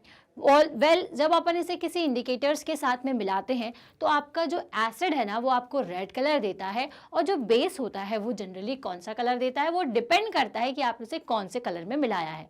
ठीक है, और साथ ही साथ जब आप इन दोनों को मिला देते हो तो क्या होता है, ये दोनों न्यूट्रलाइज्ड हो जाते हैं। ठीक है, ना तो वो एसिड रहते हैं ना ही ये बेस रहते हैं। ठीक है, तो वेल, ये तो मैंने आपको एक्सप्लेन कर दिया कि एसिड क्या होता है, बेस क्या होता है। आप इसका आंसर कैसे दे सकते हैं, इसका आंसर आप कुछ इस तरह से लिख करके दे सकते हैं पॉइंट वाइज। जैसे सबसे पहले एसिड, जैसा मैंने आपको बताया, सॉर होते हैं टेस्ट में। ठीक है, ये क्या करते हैं, जब आप इसको ब्लू लिटमस पेपर पे डालोगे तो रेड कलर देगा। ठीक है, acid is a substance which contain hydrogen ion. ठीक है, ये एक पॉइंट आपको याद रखना रहेगा बस, बाकी तो आपको समझा ही चुके हैं कि जो एसिड्स होते हैं उनमें हाइड्रोजन आयन्स होते हैं, H+ आयन्स होते हैं। ठीक है, अब अपन बात करें बेसिस की, तो बेसिस क्या होते हैं, जो कि हमारे टेस्ट में सॉर नहीं होंगे, बिटर होंगे, ठीक है। उसके बाद जो बेस है वो क्या करेगा, बेस को जब भी अपन को चेक करना होता है ना, तो याद रखिएगा कि हम रेड लिटमस पेपर लेते हैं। तो वेल जब आप बेस को रेड लिटमस पेपर पर डालोगे तो वो ब्लू कलर देगा। और दूसरी चीज, bases are the substance which contains hydroxide, ठीक है, जिसमें क्या होते हैं, OH नेगेटिव आयंस होते हैं, ठीक है, हाइड्रोक्साइड आयंस होते हैं, ये बात आपको याद रखना है। और शॉर्ट में याद रखना है ना, तो आप बस H+ आयंस और OH नेगेटिव आयंस इसके अंदर होते हैं। इसीलिए क्या होता है कि जब भी आप इन दोनों को मिला देते हो ना, तो क्या करते हैं, ये दोनों सॉल्ट और वाटर कंटेंट बनाते हैं, क्योंकि इसमें H+ है और इसमें OH नेगेटिव आयंस है। याद रहेंगे ये तीनों पॉइंट्स। चलिए, तो ये हो गया क्वेश्चन नंबर 1 यहाँ पे कंप्लीट। देखते हैं question number 2। So, ammonia is found in many household products such as window cleaners, ठीक है। जो अमोनिया होता है वो बहुत सारी जगह पर हम यूज़ करते हैं। जनरली जो क्लीनिंग के लिए जितनी भी लिक्विड्स आते हैं हमारे घर में, सर्फ का जो आपका फर्श को क्लीन करने के लिए, विंडोज़ को क्लीन करने के लिए, ठीक है, वो जितने भी क्लीनर्स होते हैं उसमें अमोनिया होता है। आप उसके पीछे अगर आप देखोगे ना उनका कंटेंट कि क्या क्या मिला हुआ है, तो आपको अमोनिया भी नज़र आएगा। अब ये क्या करता है कि रेड लिटमस को ब्लू में कन्वर्ट कर देता है। किसमें कन्वर्ट कर देता है, रेड लिटमस को ब्लू में कन्वर्ट करता है। तो मैंने आपको बताया था कि अगर अपन को एसिड को चेक करना है तो आप क्या करोगे, रेड लिटमस पेपर लोगे, और अगर मतलब आपको अगर एसिड को चेक करना है तो आप ब्लू लिटमस पेपर लोगे, और अगर बेस को चेक करना है तो आप रेड लिटमस पेपर लोगे, ठीक है। तो भाई इसने क्या किया, इसने जो रेड लिटमस था उसको किस में कन्वर्ट कर दिया, इसने रेड लिटमस को कन्वर्ट कर दिया है ब्लू कलर में, ठीक है। आपको अभी बताया कि जब अपन रेड लिटमस लेते हैं और वो ब्लू कलर प्रोड्यूस करता है तो वो किस नेचर को इंडिकेट करता है, वो इंडिकेट करता है बेसिक नेचर को। तो अगर अमोनिया की बात करें तो अमोनिया का केमिकल नेचर क्या होगा, अमोनिया का जो केमिकल नेचर होना चाहिए वो होना चाहिए बेसिक नेचर, ठीक है। तो अमोनिया बेसिक नेचर का होता है, ये आप ध्यान रखिएगा। चलिए अगला question, name the source from which litmus solution is obtained, what is the use of this solution. Well जो लिटमस है वो कहाँ से मिलता है, वो एक तरीके की एल्गा या अपन उसको प्लांट कंसिडर कर सकते हैं, ठीक है। उससे हमें आइडेंटिफाई होता है, ठीक है, जिसे अपन क्या कहते हैं, लीकन्स। लीकन्स एक तरीके की एल्गा है जिसका यूज अपन किस लिए करते हैं, उन्होंने आगे आपसे पूछा है कि what is the use of this solution. Well जो लीकन्स होते हैं जिससे अपन लिटमस पेपर को बनाते हैं, इसका यूज किया जाता है एज एन इंडिकेटर, ठीक है। ब्लू लिटमस भी होते हैं, रेड लिटमस भी होते हैं। ब्लू लिटमस का यूज अपन करते हैं एसिड्स को चेक करने के लिए, और रेड लिटमस पेपर जो है उसका यूज करते हैं हम बेस को चेक करने के लिए, ठीक है। तो ये कहाँ से मिलते हैं हमें, लीकन्स से। The litmus solution is extracted from the lichens. It is used to determine whether the given solution is acidic or basic, ठीक है। तो लिकन्स याद रखिएगा कि लिटमस सॉल्यूशन कहाँ से मिलता है, लिकन्स से मिलता है, एक किस्म की alga, okay. Is the distilled water acidic, basic और neutral, how would you verify it.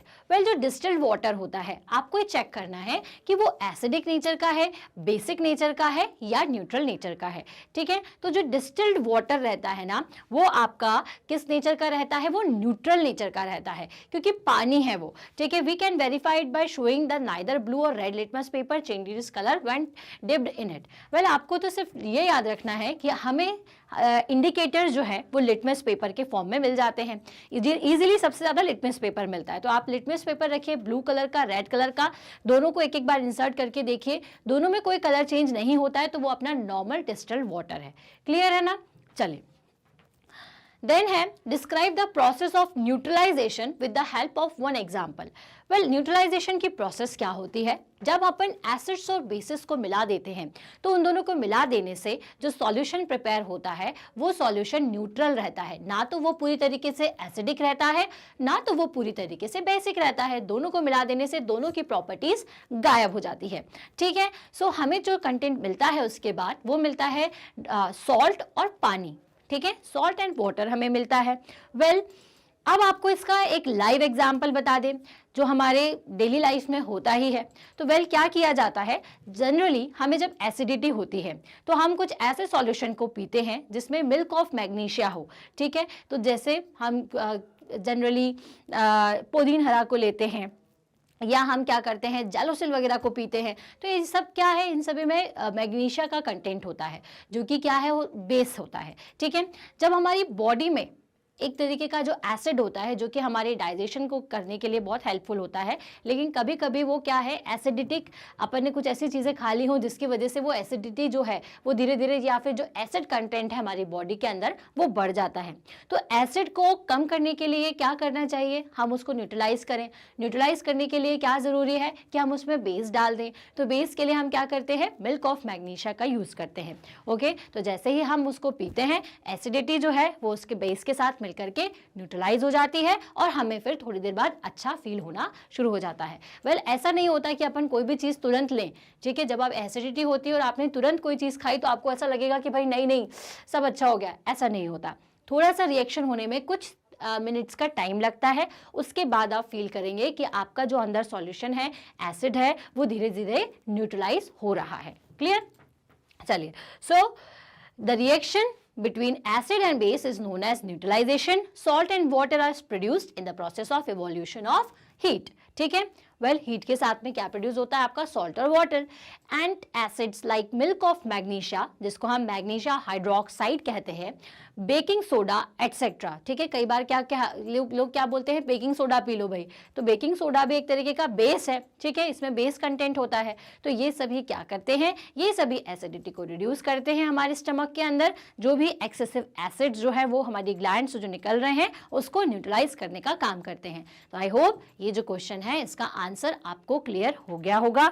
चलते हैं हम हमारे अगले क्वेश्चन की तरफ, जो कि है ट्रू एंड फॉल्स। चलिए, nitric asset turns red litmus into blue.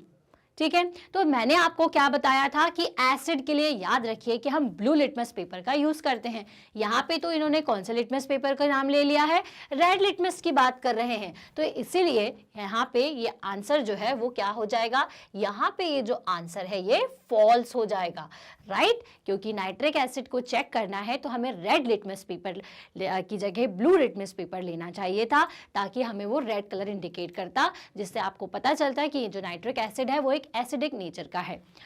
Sodium hydroxide, ठीक है, turns blue litmus into red. अब भाई फिर से इन्होंने गलती कर दी, अभी तो बताया था ना क्या कि जो बेस होता है उसको चेक करने के लिए हमें रेड लिटमस पेपर लेना चाहिए, लेकिन इन्होंने क्या कर दिया, इन्होंने ब्लू लिटमस पेपर को ले लिया है, तो ये गलत हो जाएगा। इसीलिए सोडियम हाइड्रोक्साइड जो है वो रेड लिटमस को ब्लू में कन्वर्ट करता। इसलिए ये जो आंसर है, यहाँ पे जो स्टेटमेंट है वो क्या होगा, वो हो जाएगा आपका गलत, फॉल्स। ओके, आगे देखते हैं। सोडियम हाइड्रोक्साइड, ठीक है, जो कि एक बेस है। सोडियम हाइड्रोक्साइड क्या है, बेस है। And hydrochloric acid neutralize each other and form salt and water. Well, अगर एक बेस है और एक एसिड है और अगर हम दोनों को मिला दे रहे हैं तो ऑब्वियस सी बात है, मैंने आपको बताया न्यूट्रलाइजेशन की प्रोसेस क्या होती है। बेस और एसिड जब मिल जाते हैं तो उनसे एक सॉल्यूशन बनता है जो कि सॉल्ट और वाटर देता है, ठीक है, जिसमें सॉल्ट और वाटर होता है बेसिकली। तो इसका मतलब कि ये बिल्कुल सही कह रहे हैं कि जब आपने सोडियम हाइड्रोक्साइड और हाइड्रोक्लोरिक एसिड, जो कि एक बेस और एक एसिड है, इन दोनों को मिला दिया तो दोनों न्यूट्रलाइज हो गए, ना तो बेसिक रहे ना ही एसिडिक रहे। इसलिए ये जो ऑप्शन है ये क्या हो जाएगा, ये हो जाएगा बिल्कुल करेक्ट, ट्रू।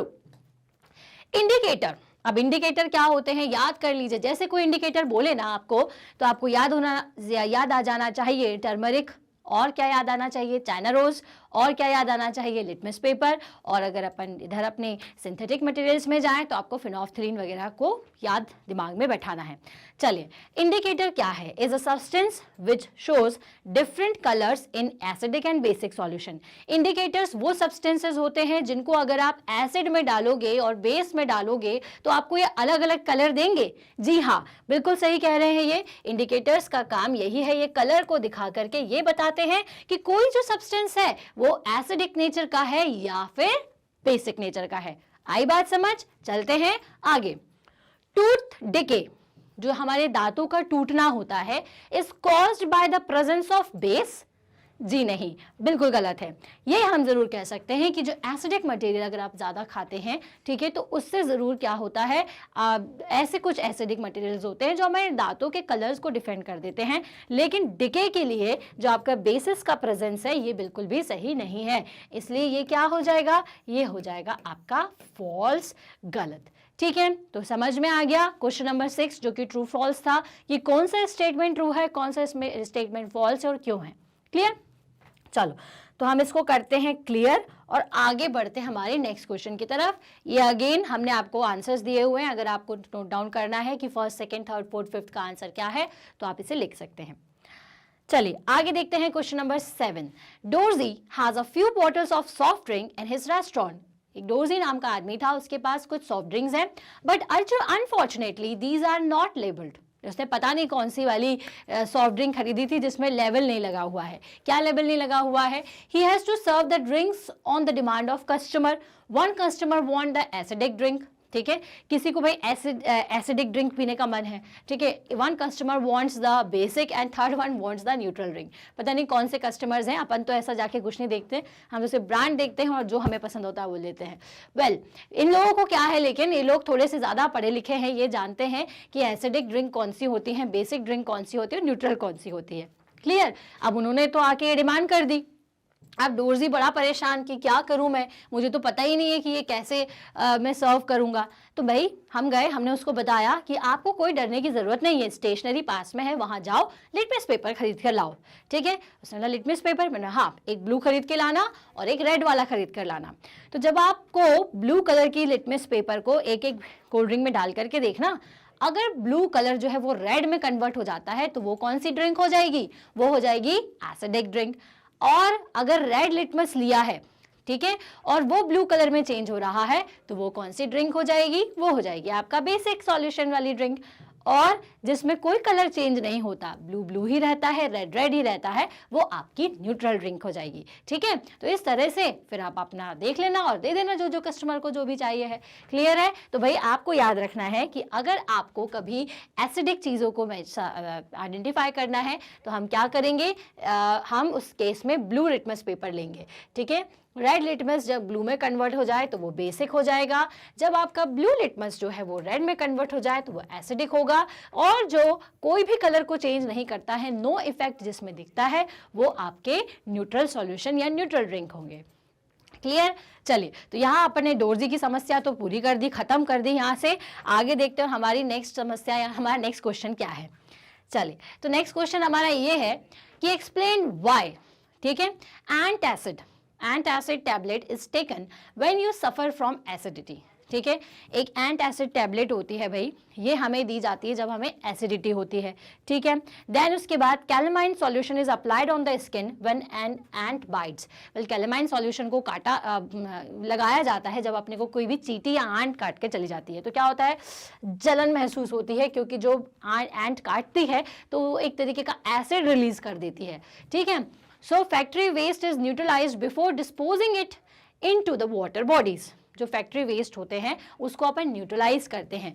क्यों करते हैं ये आपको बताना है। चलिए, अब एंटासिड्स क्या होते हैं, जिसमें भी मैग्नीशिया का कंटेंट होता है, ठीक है, वो एंटासिड्स होते हैं।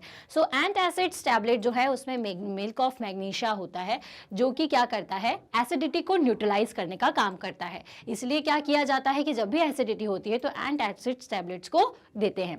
देन क्या बोला गया है आपसे कि कैलामाइन सॉल्यूशन को क्यों लगाते हैं, तो कैलामाइन सॉल्यूशन जो है वो बेसिक नेचर का होता है, उसका केमिकल नेचर कैसा है, बेस। तो जब आपको एंट काटती है तो एक एसिड जब रिलीज करती है तो वो उस बेस के साथ मिलकर के न्यूट्रलाइज हो जाएगा, और आपको जो जलन हो रही है चींटी के काटने से वो कम हो जाएगी। आखिरी है कि फैक्ट्री वेस्ट जो है वो न्यूट्रलाइज क्यों किया जाता है भाई, और जब भी अपन उसको वाटर बॉडीज में डालते हैं तो इसलिए न्यूट्रलाइज किया जाता है क्योंकि फैक्ट्री में बहुत सारे एसिड कंटेंट्स होते हैं। ठीक है, उन एसिड्स कंटेंट को हमें न्यूट्रलाइज करना है तो हम उसमें बहुत सारे बेसिक कंटेंट्स को डालते हैं ताकि न्यूट्रलाइजेशन हो और हमारी वाटर बॉडी सेफ रहें। एसिड कंटेंट ज़्यादा होगा तो वाटर बॉडीज़ में रहने वाले जितने भी एनिमल्स हैं उनको तो नुकसान होगा ही, साथ ही साथ वो क्योंकि वाटर बॉडीज़ जो है वो हमारे यहाँ तक भी आ सकती है, हम भी उसका यूज़ करते हैं, तो उसमें एसिडिक कंटेंट ना हो, वो न्यूट्रल हो, नॉर्मल पानी की तरह हो, ताकि कोई भी वहाँ पर रहने वाला एनिमल जो है वो डिफेक्टेड ना हो। इसके लिए ज़रूरी है कि हम उसको न्यूट्रलाइज करें। क्लियर है? तो ये तीनों जो कारण उन्होंने आपसे पूछे थे वो आप बता चुके हैं कि भाई we take and acid such as milk of magnesia to neutralize the excessive acid release in stomach. Stomach में जब बहुत ज़्यादा एसिड होता या एसिडिटी होती है तो हम इसको का यूज़ करते हैं. एंट इंजेक्ट्स एन एसिड लिक्विड. ठीक है, मैंने आपको बताया था कि एंट जो है वो एसिड रिलीज करती है जो कि कौन सा एसिड होता है? Formic acid. ठीक है, जो कि हमारी स्किन पे जाते साथ ही हमें स्किन में इरिटेशन शुरू हो जाता है, तो उसको न्यूट्रलाइज करने के लिए हम कैलामाइन सॉल्यूशन करते हैं जिसमें क्या होता है? जिसमें जिंक कार्बोनेट होता है. ये दोनों वर्ड याद रखिएगा कि जब आपको चींटी काटती है तो वो एक एसिड प्रोड्यूस करती है जिसको हम कहते हैं फॉर्मिक एसिड, और जब आप कैलामाइन सॉल्यूशन को लगाते हैं तो कैलामाइन सॉल्यूशन में होते हैं जिंक कार्बोनेट. ठीक है, जो कि क्या करते हैं? जो कि हमारी स्किन के इरिटेशन को कम करते हैं. The waste of factories contains acids. If acids are disposed of in the water bodies, the acid will harm the organisms. जितने भी organisms उनको हार्म करेंगे, इसलिए जो फैक्ट्री बेसिस हैं उनको न्यूट्रलाइज किया जाता है by adding the basic substances. ठीक है, बेसिक सब्सटेंसेस को ऐड करके हम उसे न्यूट्रलाइज करते हैं. ठीक है, तो आई होप ये जो आपका सॉल्यूशन था ये आपको क्लियर हुआ होगा. क्यों होता है ऐसा ये आप अब जान चुके हैं. चलिए, तो ये हो गया आपका क्वेश्चन नंबर 8. आगे बढ़ते हैं, देखते हैं क्वेश्चन नंबर 9 क्या है. 3 liquids are given to you. One is hydrochloric acid, another is sodium hydroxide and third is sugar solution. ठीक है, 3 लिक्विड्स दिए हुए हैं आपको, जैसा नाम से ही समझ में आ रहा है. One is in acidic in nature जो कि है हाइड्रोक्लोरिक एसिड. दूसरा है सोडियम हाइड्रोक्साइड जो कि बेसिक नेचर का है. ठीक है, बेस है. ठीक है, तीसरा है आपका सुगर सॉल्यूशन जो आपके नॉर्मल शक्कर का पानी. Will you identify them? You have only turmeric indicator. यहाँ पे हमें टर्मरिक इंडिकेटर दिया हुआ है और आपको बताना है कि इसमें से कौन सा बेस है, कौन सा एसिड है और कौन सा आपका नॉर्मल सॉल्यूशन है, न्यूट्रल सॉल्यूशन है. वेल, जैसे ही हम इसको हाइड्रोक्लोरिक एसिड में डालेंगे, ठीक है, तो जो टर्मरिक है वो ब्लू कलर देता है. ठीक है, और जब अपन इसे सोडियम हाइड्रोक्साइड में डालते हैं तो रेड कलर देता है. और देन जो आप शुगर सॉल्यूशन में डालेंगे तो उसमें कोई भी कलर चेंज नहीं होगा. और इस तरह से हमें समझ में आ जाएगा.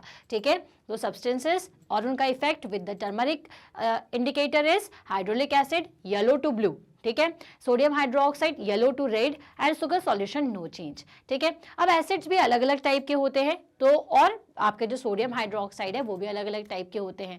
ठीक है, तो आपको येलो या हल्का ऑरेंज से लेकर के रेड कलर तो बेस में मिल जाएगा. और अगर अपन हाइड्रोलिक एसिड की बात करें तो येलो से लेकर के ब्लू कलर तक हमें कुछ भी मिल सकता है. क्लियर है? ये डिपेंड करता है कि हमने कौन से टाइप का बेस या कौन से टाइप का उसमें एसिड कंटेंट मिलाया हुआ है. क्लियर? चलिए आगे देखते हैं और देखते हैं क्वेश्चन नंबर 10 क्या है. Blue litmus paper is dipped in a solution. एक ब्लू लिटमस पेपर लिया गया और उसको अपन ने सॉल्यूशन में डाला. It remains blue. What is the nature of the solution? चलिए, अब एक सॉल्यूशन है. अब जब अपन ब्लू लिटमस पेपर की बात करते हैं तो अगर ब्लू लिटमस पेपर ब्लू ही रहता है तो दो बातें निकल करके आती है. या तो वो जो सॉल्यूशन है वो बेस ही रहेगा, बेसिक सॉल्यूशन का होगा, या फिर वो न्यूट्रल सॉल्यूशन होगा, ना तो बेसिक ना तो एसिडिक. तो आपको क्या करना है, आपको दोनों कलर के लिटमस पेपर रखना है. ब्लू लिटमस पेपर को जब आपने चेक किया वो ब्लू ही निकला तो उसके बेसिक होने की कंडीशंस बढ़ जाती है. लेकिन जब आपने अगर उसमें क्या किया, आपने उसमें रेड लिटमस पेपर को डाला और अगर वो ब्लू हो गया तो इसका मतलब क्लियर हो जाएगा कि वो बेस सॉल्यूशन है. लेकिन अगर हमने दोनों ही पेपर लिए, रेड भी डाला और ब्लू भी डाला और उनका कोई कलर चेंज नहीं हुआ तो वो कैसा सॉल्यूशन होगा? वो हमारा न्यूट्रल सॉल्यूशन होगा, ना तो बेसिक ना ही एसिडिक. क्लियर? सो वेल, इसका आंसर क्या होना चाहिए? वेल, इसका आंसर है it can be identified on the basis of the following observation. Base change the colour of the litmus paper to blue.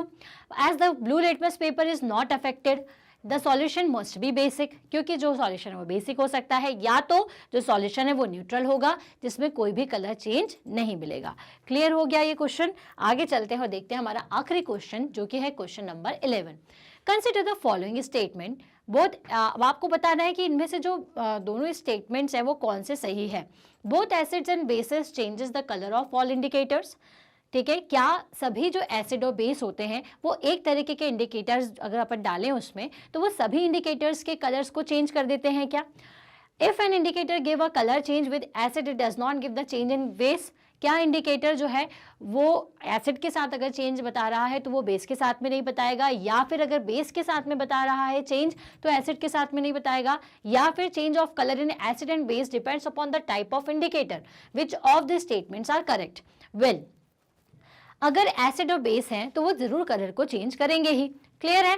सो इसलिए हमारे हिसाब से तो जो स्टेटमेंट सही होना चाहिए वो होना चाहिए both acid and base changes colour of all indicators. सभी इंडिकेटर्स के कलर जो है वो चेंज होते ही हैं। कलर कौन सा चेंज होना है ये डिपेंड करता है टाइप ऑफ इंडिकेटर पर। तो मेरे हिसाब से तो ए और जो आपका आखिरी ऑप्शन है ए एंड डी वो सही है। देख लेते हैं क्या ये सही आंसर है। तो जी हाँ, A and D is the right option. यहाँ सारे जो इंडिकेटर्स हैं वो कलर चेंज करके बताते हैं। डिपेंड करता है कि कौन से टाइप का इंडिकेटर आप यूज कर रहे हो। तो एसिड हो सकता है उसके साथ कुछ अलग रिएक्ट करे और बेस कुछ अलग रिएक्ट करे। ओके, तो यहाँ पे खत्म होता है आपका NCERT solution of chapter number 5। ठीक है, अगर आपने सॉल्यूशन को देखने के बाद आपको कोई डाउट लगता है और आप कोई टॉपिक पढ़ना चाहते हैं तो आप कैसे देख सकते हैं? आप देख सकते हैं www.magnetbrains.com पर जाकर के। आप कौन सी क्लास में हैं? 7th क्लास में है तो 7th क्लास को सिलेक्ट करिएगा। 7 को जैसे ही सिलेक्ट करोगे तो ये देखो ऐसी वीडियो दिखेगी, एक विंडो दिखेगी। ये विंडो में वॉच नाउ लिखा हुआ है। जैसे साइंस पढ़ना है तो वॉच नाउ पर क्लिक कर दो। वॉच नाउ पर क्लिक करते साथ ही आपको नीचे चैप्टर दिखेंगे। चैप्टर के टॉपिक, सब टॉपिक सब कुछ है। ठीक है, चैप्टर में जैसे 1 चैप्टर है उसमें जितने भी टॉपिक्स होंगे वो सारे होंगे। उसको जस्ट क्लिक करना है आपको।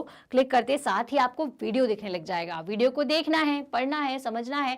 पसंद आए तो लाइक करिए, कमेंट करके बताइए और इसको शेयर करिए अपने दोस्तों के साथ और उनके साथ भी जो किसी और क्लास में है, क्योंकि हम दे रहे हैं classes from kindergarten to class 12th, वो भी 100% फ्री। हमारे चैनल को सब्सक्राइब करें ताकि जो भी रिसेंट अपडेट है वो आप तक तुरंत पहुंच जाए। ठीक है, मैं मिलती हूँ मेरे अगले वीडियो में। तब तक के लिए stay happy, stay healthy. Thank